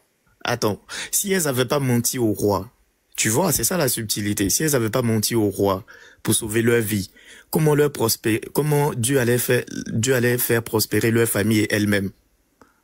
Non, c'est pas ce que le verset dit. C'est ce que le verset a dit. Je relis. Le verset dit que Dieu a fait prospérer le peuple. Attends. Donc, je reprends le verset 15. Le roi d'Égypte... Dans le verset. J'ai dit Exode 1, verset 15 à 21. Ok, vas-y. Tu as retrouvé le verset? Bah, Cheikh Adam a mis le verset devant lui en plus. Ok, très bien. Le roi d'Égypte parla aux sages-femmes des Hébreux. L'une s'appelait Shifra, excuse-moi, et l'autre Puya. Il leur dit, quand vous aiderez les femmes des Hébreux à avoir leurs enfants et que vous regarderez sur le siège d'accouchement, si c'est un garçon, faites-le mourir. Si c'est une fille, laissez-la vivre. Mais les sages-femmes avaient la crainte de Dieu et elles ne firent pas ce que le roi avait dit, le roi d'Égypte. Elles laissaient vivre les enfants. Le roi d'Égypte convoqua les sages-femmes et leur dit, « Pourquoi avez-vous agi ainsi et avez-vous laissé vivre les enfants ?» Les sages-femmes répondirent au Pharaon, « C'est que les femmes des Hébreux ne sont pas comme les Égyptiennes. Elles sont vigoureuses et accouchent avant l'arrivée de la sage-femme. Dieu fit du bien aux sages-femmes et le peuple devint nombreux et très puissant. Parce que les sages-femmes avaient eu la crainte de Dieu, Dieu fit prospérer leur famille. » Verset 22 que je vais rajouter à ce moment-là. « Alors le Pharaon ordonna à tout son peuple, vous jetterez dans le fleuve tout garçon qui naîtra et vous laisserez vivre toutes les filles. » Donc la question que je t'ai posée initialement, Dieu a-t-il récompensé un mensonge ici, oui ou non? Tu m'as dit Dieu n'a pas récompensé un mensonge, mais Dieu a récompensé le fait qu'elles ont refusé de tuer les enfants. Comment Dieu a récompensé le fait qu'elles ont refusé de tuer un enfant? Les garçons. Elles ont décidé de garder les enfants en vie au lieu de les tuer. C'est ce que Dieu a récompensé, mais pas le mensonge. Non, mais très bien. Allons-y doucement. C'est pas leur mensonge. Premièrement, c'est ça que Dieu a récompensé dans un premier temps. Ok, très bien. Maintenant, quand le roi d'Égypte, quand Pharaon vient leur poser la question, pourquoi avez-vous agi ainsi? Elles ont menti au Pharaon ou elles n'ont pas menti au Pharaon? Elles ont menti au Pharaon. Très bien. Maintenant, si elles n'avaient pas menti au Pharaon pour sauver leur vie, comment Dieu peut faire prospérer leur famille si elles ne sont pas en vie? C'est ce que je dis. La question que tu as posée, c'est que est-ce que Dieu a... On a fini la première partie, on est en train d'avancer. Continue de répondre aux questions. Non, attends d'abord. Je t'ai répondu oui, on continue la lecture. Qu'est-ce que tu n'as pas entendu? Maintenant, je t'ai posé ensuite... avant de continuer, on récapitule. Dieu n'a pas... Non, mais c'est moi qui te pose des questions. Attends d'abord, s'il te plaît. Attends d'abord. C'est pas toi qui vas récapituler pour moi. Bon, vas-y, récapitule. Voilà. Dieu n'a pas récompensé le mensonge des femmes. Dieu a récompensé le fait qu'elles aient gardé les enfants mâles en vie. Et pour ça, Dieu a fait prospérer leur maison. Maintenant, le mensonge qu'elles ont donné au roi, là, c'était par rapport à elles-mêmes pour rester en vie. Pas pour avoir des bénédictions de Dieu. Je ne sais pas si tu comprends. Non, j'ai compris très bien. Ma question, c'est pas ça ma question. Pour échapper à la mort du roi et non pour avoir des bénédictions venant de Dieu. Voilà. C'est pas ça ma question. Elles ont menti au roi pour échapper en fait au châtiment du roi, n'est-ce pas? On est d'accord? Exactement. Très bien.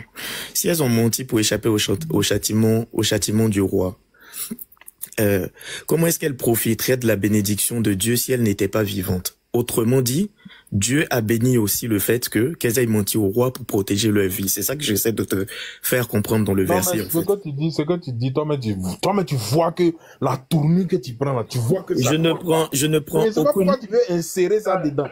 Mais je prends pas de tournure, c'est clair devant toi-même. Comment est-ce qu'elles vont profiter? Excuse-moi, allez. Dieu bénit les femmes, elles ont posé une action, Dieu les bénit.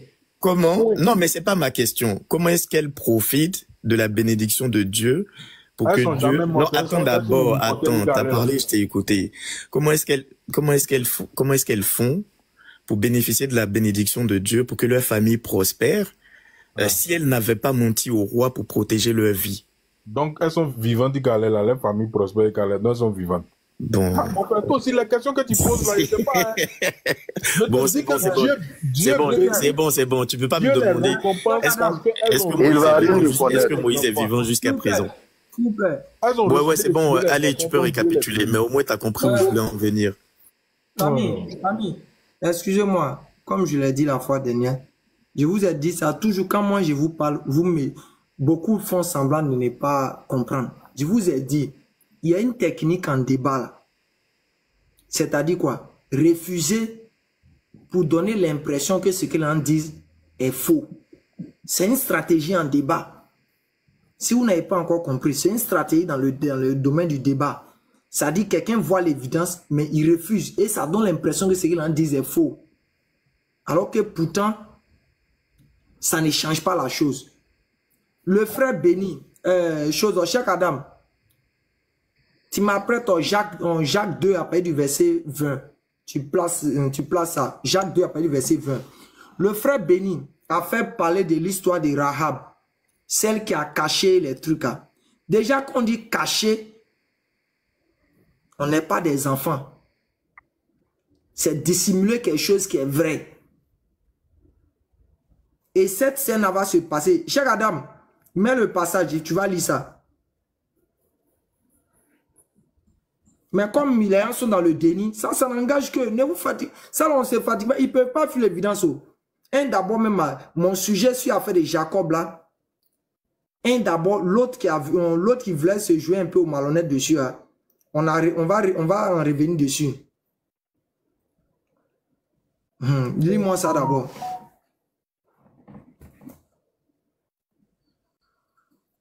Je peux lire pour toi. Non, il faut laisser champion. Tu as bien lire pour moi, pourquoi? Vas-y. Mais elle dit ça chape ou bien? Il faut laisser. Chaque Adam, vas-y. Ok, Jacques 2, verset 20. Veux-tu savoir, ô homme vain, que la foi sans les œuvres est inutile? Abraham, notre père, ne fut-il pas justifié par les œuvres lorsqu'il offrit son fils Isaac sur l'autel? Ok, stop ici. Laël, c'est quelle action Abraham a faite et puis il a été justifié selon ce verset? Il a voulu offrir son fils sur l'autel. Ok, donc il a voulu offrir son fils sur l'autel, n'est-ce pas? Donc il a été justifié ça, Dieu l'a justifié avec, n'est-ce pas? Oui. Ok, allons-y. Chaque Adam, allons-y. Je continue. Donc, Abraham, notre père, ne fut-il pas justifié par les œuvres lorsqu'il offrit son fils Isaac sur l'autel? Tu vois que la foi, agissant avec ses œuvres, et que par les œuvres, la foi fut rendue parfaite.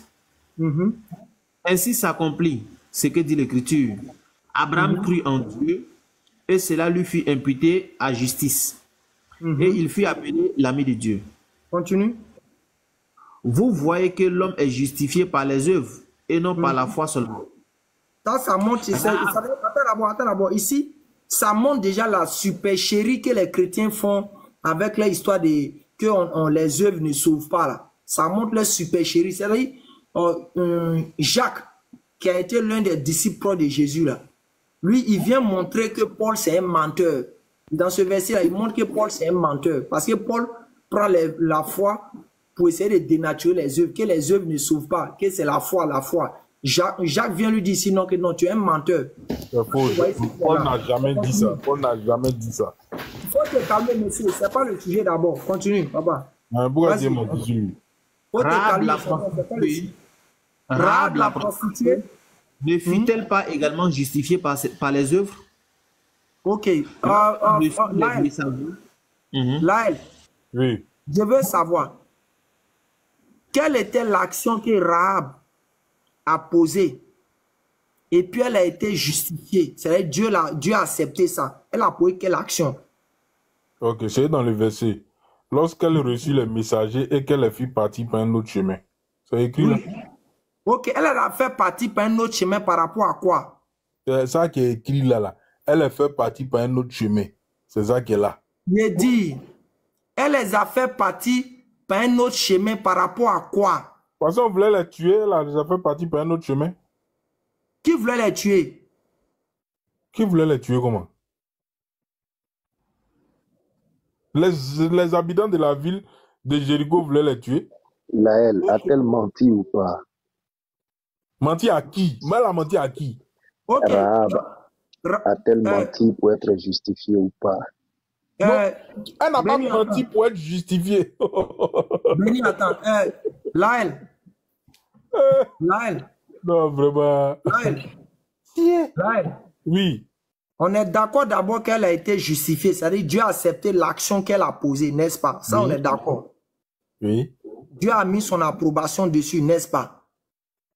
Oui. Ok.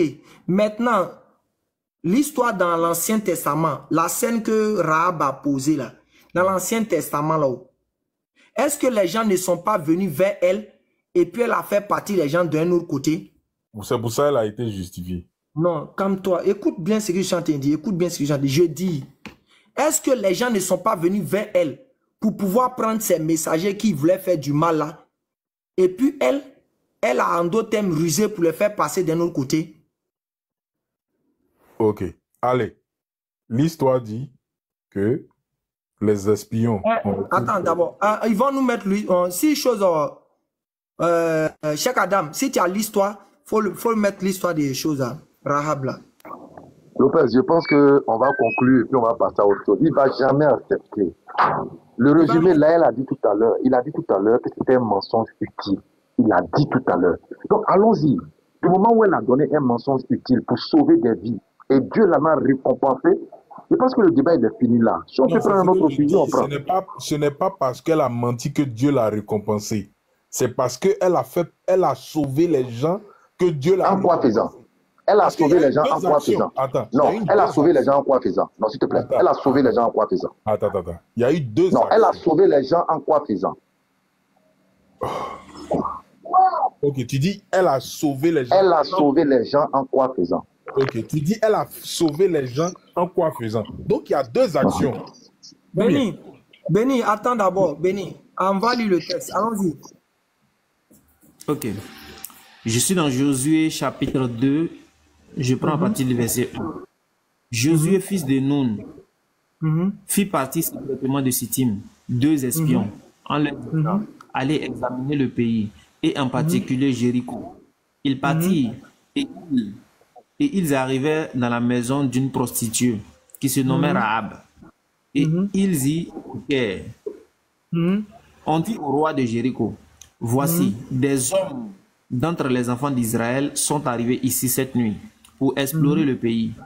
Le roi de Jéricho envoya dire à Rahab, fais sortir les hommes qui sont venus chez toi, qui sont entrés dans ta maison, car c'est pour explorer tout le pays qu'ils sont venus. Ok, allons-y doucement ici d'abord. Attends d'abord. Laël, le roi de Jéricho là, il avait déjà des informations que Rahab avait mis déjà dans la maison, non? Non, c'est pas c'est une peine. Donc on sait que si les gens sont venus là-bas, si les gens sont rentrés dans le pays, non, frère, ils vont partir.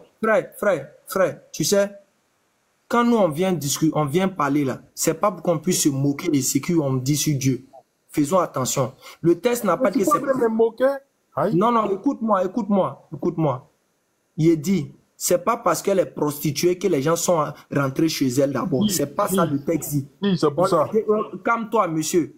On la présente d'abord comme une femme de mauvaise vie. Mais le texte ne dit pas que c'est parce qu'elle est prostituée que les gens sont allés chez elle. C'est pas ce que le texte dit. Donc, faut arrêter de déformer. Arrête de déformer ce que la Bible dit, mon frère. Mais si tu veux, tu peux écouter. Non, écoute-moi. Non. Ce que je dis. Si tu veux, écoute-moi. Si tu veux, tu peux ne pas être d'accord avec nous. Mais arrête de mentir sur la Bible. La Bible n'a pas présenté la scène comme c'est parce que c'est une prostituée que les gens sont allés là-bas. C'est pas ce que j'ai dit. Tu m'as posé une question. Écoute ma réponse ou bien. Je dis, tu as demandé comment le roi a fait pour savoir qu'ils sont allés là-bas. Je ne t'ai pas dit comment le roi, c'est pas ce que j'ai dit. Arrête ça. Je t'ai dit, est-ce que le roi n'avait pas d'informations que les gens étaient chez Rahab? Il a eu les informations là, c'est écrit où? Ok, il faut relire le verset. Attends, il va lire le verset. Il faut relire le verset, Cheikh Adam. Le roi a dit quoi? Voici des hommes dans les enfants d'Israël sont arrivés ici cette nuit pour explorer le pays. Oui. Est-ce qu'on a dit qu'ils sont allés chez Rahab? Calme-toi. Est-ce qu'ils ont dit qu'ils sont allés chez Rahab d'abord? Arrête tes agitations, il ne faut pas déplacer le sujet. Vas-y. Tu as dit que le roi ne savait pas. Le roi envoya dire à Rahab, fais sortir les hommes qui sont venus chez toi, qui sont entrés dans... Ok, stop. Est-ce que le roi ne savait pas, on n'avait pas l'information que Rahab avait hébergé des hommes? Je dis, est-ce que dans le verset 2 là, est-ce que ça dit que les hommes là, quand ils sont venus dire au roi là, ils lui ont dit, le roi, les hommes là sont allés chez Rahab? Je te repose encore ma question. Mais c'est ce que je suis en train de te dire, puisque Rahab est la prostituée de la ville. Donc, s'il y a des hommes qui... Oh, mais il faut écouter. Maintenant, attends, on va faire simple. Comme ça même. On va faire simple. Tu sais, tu vas pas... J'aimerais que chef frère et soeur, même s'il va nier là, moi je vais simplement montrer, 1, la mauvaise foi, 2, la malhonnêteté intellectuelle, 3, et puis chacun saura qui est en train de mentir pour pouvoir se préserver dans quelque chose. Moi, je ne suis pas là pour toi forcément. Hein. Si tu veux, il faut refuser. Ça n'engage que toi. Ça, c'est votre droit à vous. Je reviens ici. Quand j'avais pris la parole, je n'ai pas dit comment le roi a su que Rahab a hébergé des gens. C'est toi qui as ouvert ta bouche pour dire non, qu'ils sont allés chez Rahab parce qu'elle était prostituée. C'est ta première phrase que tu as donnée ici. Tu vois, tu n'écoutes pas pour... Laisse-moi parler. Laisse-moi parler. Tu discutes pour rien. Laisse-moi parler, monsieur. Laisse-moi parler. Quand je t'ai posé la question, les gens là sont chez Rahab, pourquoi? C'est ta parole que tu as dite ici. C'est enregistré. Maintenant, je dis, le roi là, est-ce qu'il n'avait pas des informations que les hommes sont rentrés chez elle là-bas? Maintenant, quels gens d'hommes qui sont rentrés chez elle là-bas? Au verset 2 nous explique quels sont ces gens d'hommes qui sont rentrés chez elle. C'est des espions. Sinon, le roi sait pertinemment qu'elle a l'habitude de recevoir peut-être des hommes, puisque c'est une prostituée. Mais si voilà, c'est pour ça que quand les gens viennent, écoute, c'est pour ça que quand les gens viennent dire au roi, des gens sont arrivés cette nuit pour explorer le pays, le roi directement, il sait que la prostituée de la ville là, c'est Rahab. Donc si des hommes sont entrés dans la ville, c'est que c'est chez Rahab ils sont. Ou bien tu n'écoutes même pas ce que je vais dire. Et puis tu discutes comme ça. Allons doucement. On va aller doucement. Faut pas t'inquiéter, allons doucement. Donc, si on suit ta logique, et chez Adam, ne coupe pas d'abord, si on met tout le verset, si on suit ta logique, au moment où cette scène se passait, ça dit c'est chez la prostituée qui était le lieu où les gens partaient quand ils quittaient soit ailleurs pour venir. Tu dis quoi? Je reprends encore. Uh-huh. Avant qu'on va continuer sur le verset, hein, je ne suis même pas encore pressé. Avant qu'on va continuer sur le verset, je dis, si on suit ta logique de dire non que quand le roi a appris que des gens sont venus dans la ville, c'est forcément chez Rahab ils sont partis. Donc ça veut dire, selon le texte qu'on voit, quand les gens viennent de partout, là, c'est chez là, on s'était connu que c'est chez une prostituée que les gens partaient à chaque fois. Mais c'est ça, là, c'est la prostituée de la ville. Donc, s'il y a des hommes qui sont rentrés dans la ville et que personne ne les a vus, ils sont forcément chez la prostituée, puis qu'on ne demande pas, on ne pose pas de questions à la prostituée. Donc, la logique, c'est là il dit, donc la logique pour que les hommes rentrent dans la ville pour s'installer quelque part, c'est parce qu'elle est la prostituée de la ville. Non, eux, ils sont rentrés là-bas, là. Ils ne savaient pas qu'elle était prostituée. Ou bien? Le texte ne nous dit pas ça. Faut voilà. pas, Maintenant, eux, ils sont rentrés là-bas. Maintenant, calme-toi. Il dit, n'ajoutons pas ce que la Bible n'a pas dit. Sinon, on est mécréant ici. On ne va pas ajouter ce que la Bible n'a pas dit. La Bible n'a pas dit que les gens ne savaient pas qu'elle était prostituée. Donc, n'ajoute pas ça. Sinon, tu as été menti sur la Bible. Je dis, je répète encore. Selon ta logique de nous faire comprendre que c'est parce qu'elle était prostituée qu'ils sont allés forcément chez elle là-haut. Voilà. C'est là que je dis. C'est là que je dis. Donc, dans la scène qui s'est passée là, dans l'histoire de ce texte, ça veut dire, c'est parce que les prostituées, c'est les prostituées que les gens partaient dormir là-bas, ou bien c'est parce que c'était un endroit où ils devaient aller se réfugier. Non. Les hommes sont rentrés dans la ville. Et la maison de Rahab, j'ai oublié le verset, la maison de Rahab est située de telle sorte que... C'est écrit dans le verset. Tu dis quoi?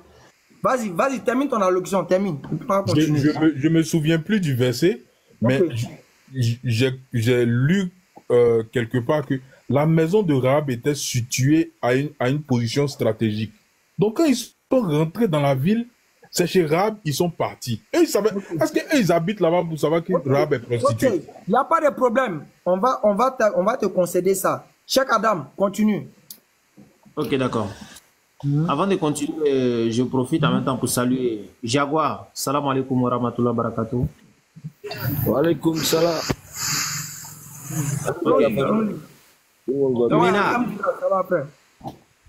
Mena, bonsoir. Oui, bonsoir. Ça, c'est les apologètes, c'est pas Mena, c'est les apologètes, voilà. Et puis, voilà. Et puis, quand tu parles aussi, Mena, c'est pas ton ami, c'est pasteur Mena, s'il te plaît. Allons-y, Cheikh Adam. Cheikh Adam, allons-y. Ça va pas, j'ai compris. Mena n'est pas mon camarade. Au verset 2. L'homme n'est rien. On dit au roi de Jéricho, voici, des hommes d'entre les enfants d'Israël sont arrivés ici, cette nuit, pour explorer le pays. Le roi de Jéricho envoya dire à Rahab, fais sortir les hommes qui sont venus chez toi, qui sont entrés dans ta maison, car c'est pour explorer tout le pays qu'ils sont venus. La femme. D'abord, attends. Avant une chose, est-ce que le roi de Jéricho, est-ce que le roi de Jéricho ne savait pas qu'il y avait les explorateurs israéliens là, chez Rahab, selon ce verset? C'est ce que j'ai dit, comme j'ai dit au début là. Des espions rentrent dans une ville. On dit des hommes, 2 hommes sont rentrés dans la ville. On a compris ça, on sait. Je dis, selon le verset 2, chaque Adam, reviens sur le verset là, reviens sur le verset 3. Le roi de Jéricho envoya dire à Rahab, fais sortir les hommes qui sont venus chez toi, qui sont entrés dans ta maison, car c'est pour explorer, en d'autres termes, dans d'autres versions, c'est pour espionner tout le pays qu'ils sont venus. Donc, est-ce que le roi ne savait pas qu'il y avait des gens là-bas qui étaient des espions? C'est ce que je dis. Le roi savait que les espions sont allés chez Rahab parce que c'est Rahab seulement qui peut les recevoir, puisque c'est une...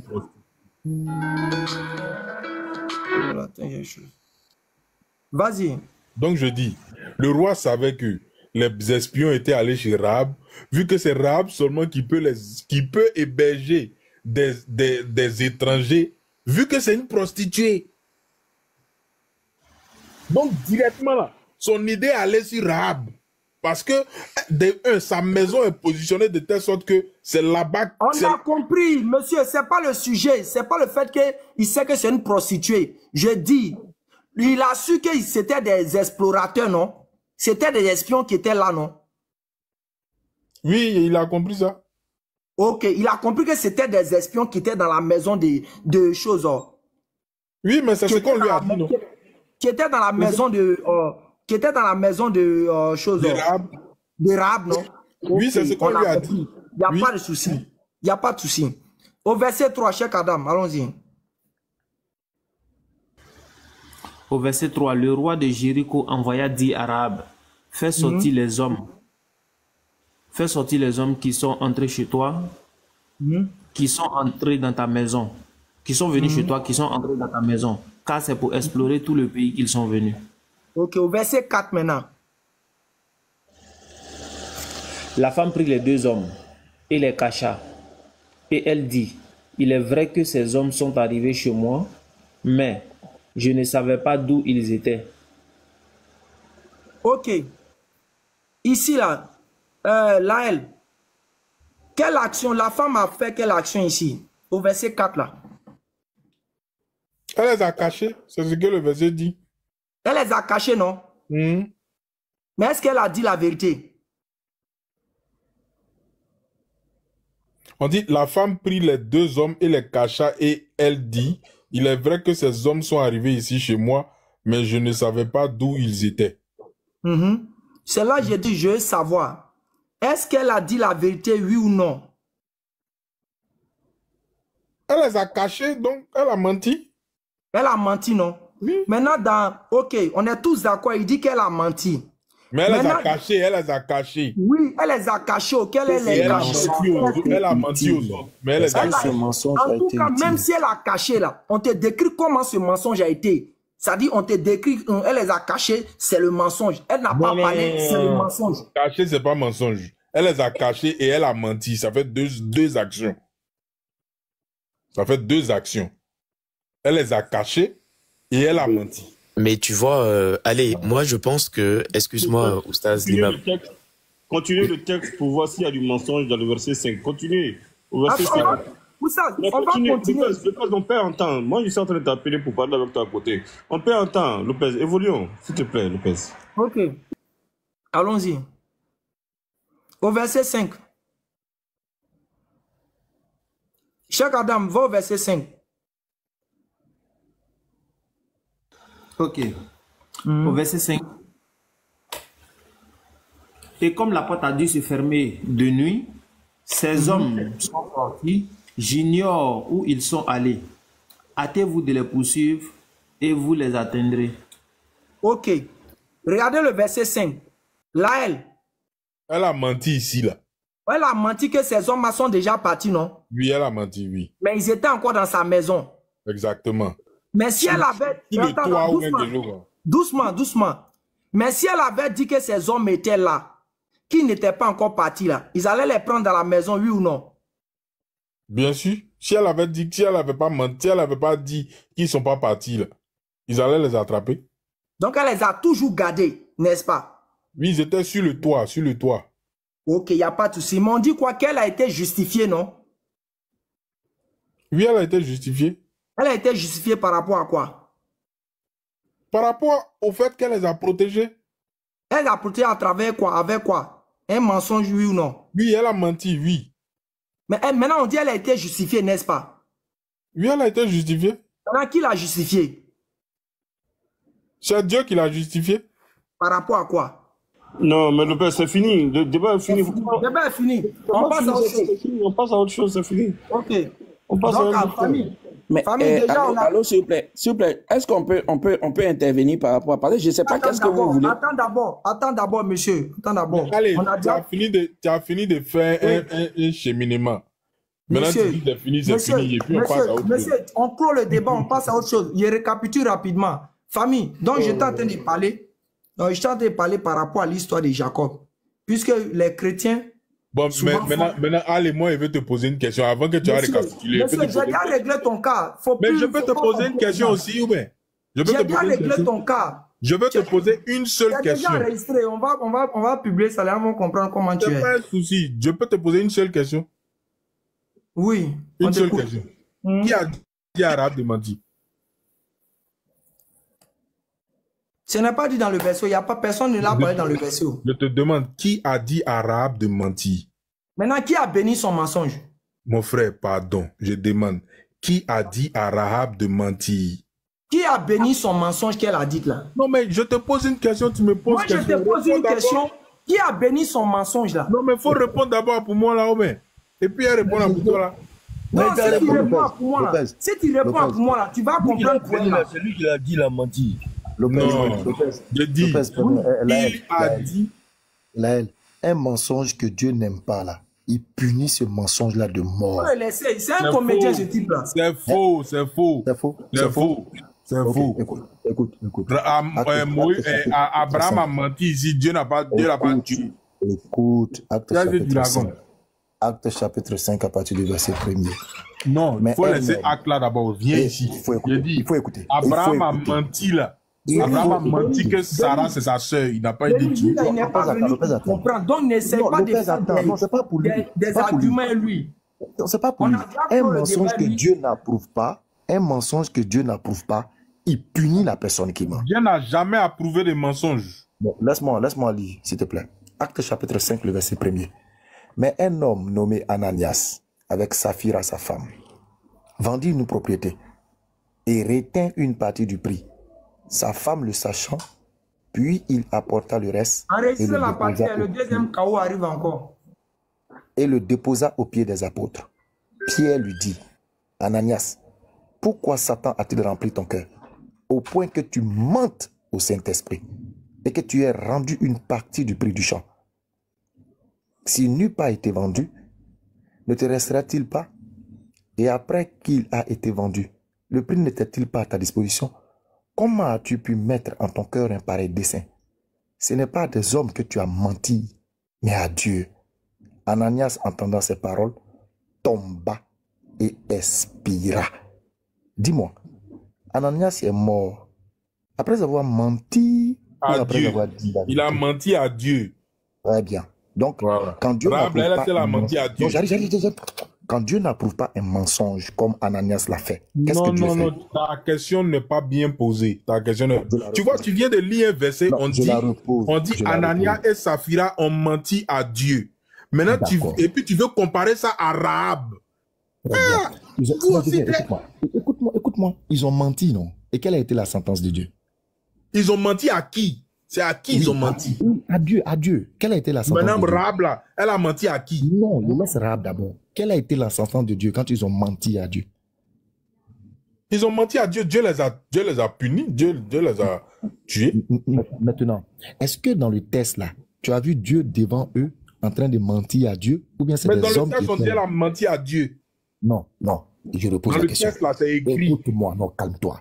Est-ce que c'est Dieu qui était là ou bien c'est le peuple? On dit dans le test qu'elle a menti à Dieu.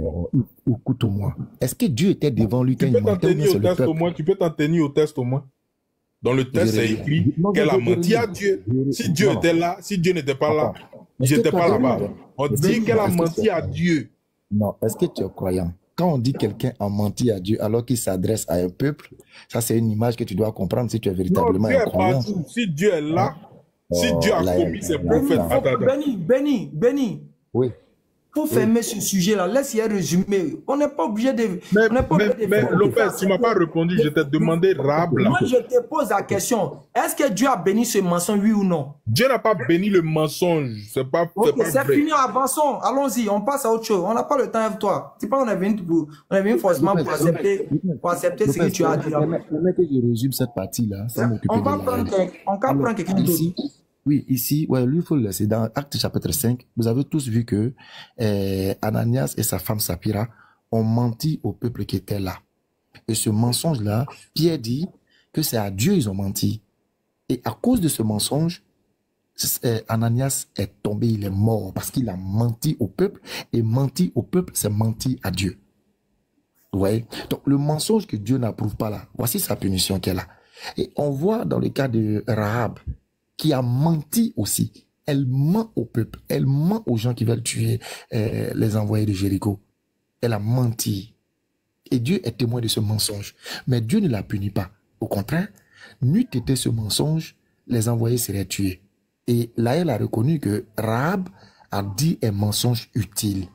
Utile dans le sens où ce mensonge a permis de sauver la vie aux envoyés, aux espions de Jéricho. Donc, il peut avoir un mensonge utile pour sauver la vie. De même qu'Abraham. Abraham a menti pour sauver sa vie face au pharaon. Ça encore, c'est un mensonge utile. Donc, il peut avoir des mensonges utiles. Quand Dieu ne condamne pas, c'est que c'est approuvé. Quand c'est pas approuvé, Dieu, il condamne. Salam alaikum. Ouais, salam. Donc, Ouais, Oustaz, allez, excuse-moi, hein, je voulais corriger un truc vite fait. Je pense que le débat était fini depuis tout à l'heure. Parce que, tu vois, le même raisonnement qu'on a fait avec les enfants dans Exode, là. T'as vu, il a dit la même chose. Il a dit qu'on avait, Dieu avait béni justement les femmes parce que elles avaient protégé les enfants. Mais en fait, c'est faux parce que Dieu les bénit justement après qu'elles aient menti. Parce que si elles mentent pas, ben en fait, les enfants ne vont pas survivre en fait. Donc je pense que le débat est clos. Il va tout le temps dire la même chose et puis ça va pas servir à grand chose. Mais je voulais corriger un truc rapidement parce que je vois plein de gens qui discutent depuis pour dire que si je dis aller puis je sais pas imam puis Laël, ça veut dire que Ali est le premier, Imam est le deuxième, Laël est le troisième. Mais c'est faux, c'est une bêtise en fait que j'entends depuis tout à l'heure. Et là en fait, je vais redire la même chose que je dis au gars qui est dans la discussion là. Là en fait, on est dans la discussion. J'ai écrit, il y a Cheikh Adam, puis moi, puis Ali, puis Imam, puis Laël. Est-ce qu'on peut savoir qui est venu dans le live en premier? Bon, j'enlève Cheikh Adam parce que c'est l'autre, parce qu'on peut savoir que c'est lui qui a ouvert le live. Mais si je dis il y a moi, il y a Ali, puis Imam, puis Laël, est-ce qu'on sait qui est venu dans le live avant qui? Donc en fait, les gars, faut aller à l'école, hein. Quand on dit il y a 1, puis 2, puis 3, puis 4, ça, peut-être que 1, 2, 3, 4, ça donne l'ordre. Mais quand on cite des éléments, il y a aucun ordre en fait, il y a aucune indication en fait. On sait juste qu'il y a un élément 1, il y a un élément 2, il y a un élément 3, il y a un élément 4. Mais on ne dit jamais, on ne peut jamais savoir quel élément est arrivé avant quel élément. C'est ça votre problème en fait. Donc, je voulais juste revenir sur cette partie-là rapidement, quoi. Donc, Oustaz Ali, tu peux continuer ton intervention.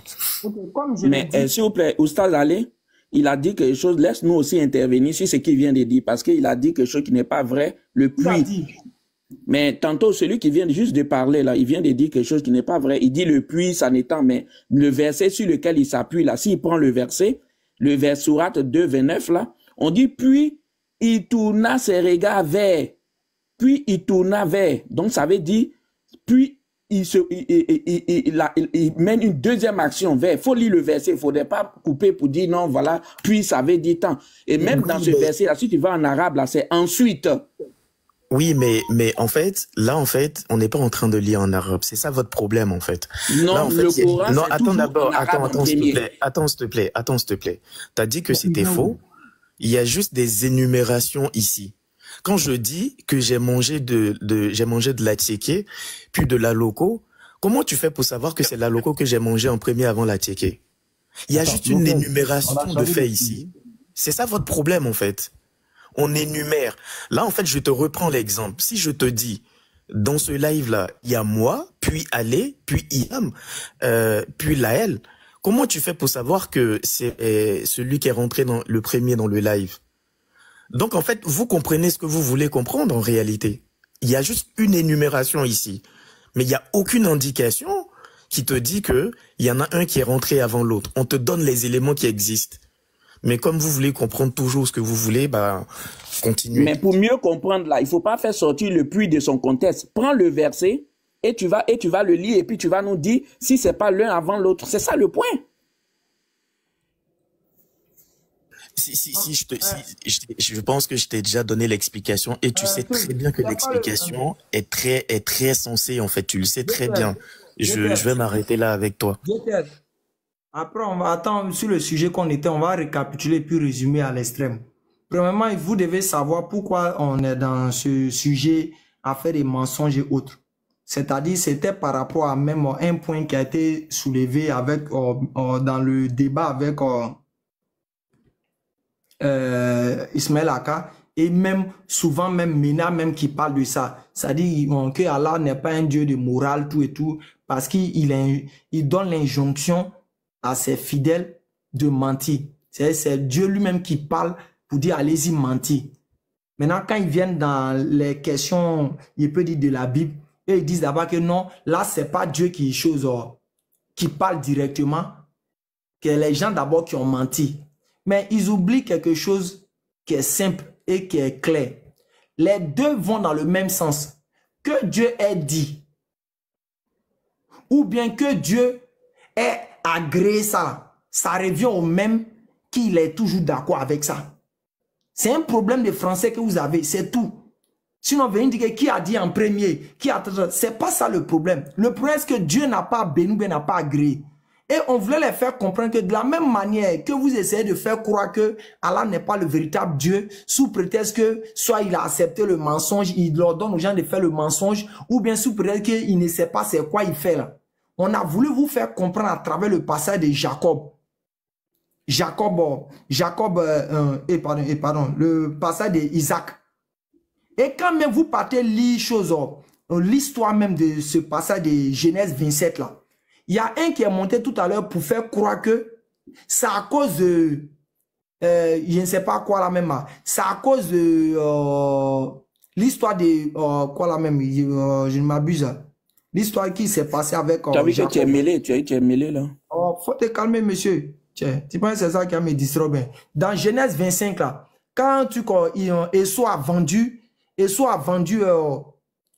son droit d'aînesse, il y a un chrétien qui est monté pour faire croire que c'est parce qu'Esau a vendu son droit d'aînesse que Jacob a bénéficié de la bénédiction de son papa. Je lui ai dit c'est faux.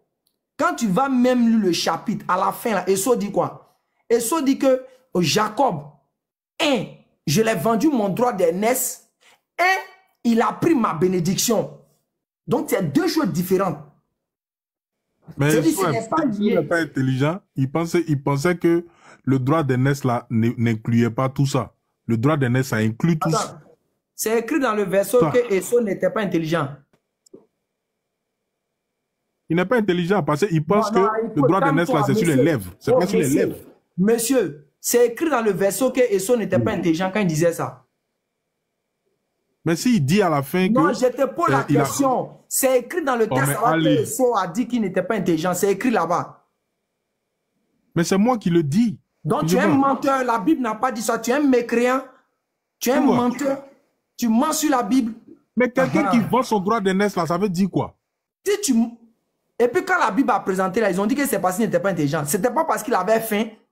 Qu'est-ce qu'il te dit pas? Qu'est-ce qu'il te dit que, oh, comme toi, arrête de mentir là, monsieur. Qu'est-ce qu'il te fait? Allez, s'il te plaît, faut te calmer. Allez, pardon, faut te calmer. Tu vends ton droit d'aînesse et puis tu espères avoir la bénédiction du grand frère. C'est pas possible.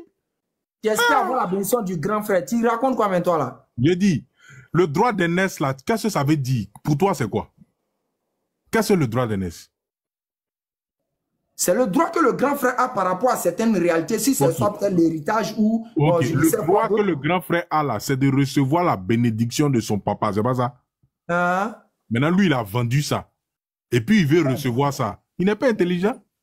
C'est ça, là, on a besoin d'aller loin à l'école. Ok, Lopez, est-ce que je peux intervenir un peu, s'il te plaît? Lopez, mais attendez, mais Léa, s'il a vendu là, pourquoi il va jouer ce rôle-là? Il va aller mentir pourquoi c'est lui qui est là. S'il avait vendu. Attends, laisse-le. Il pense que... Quand ils ont vendu, quand il a vendu à son petit frère là, le papa n'était pas là.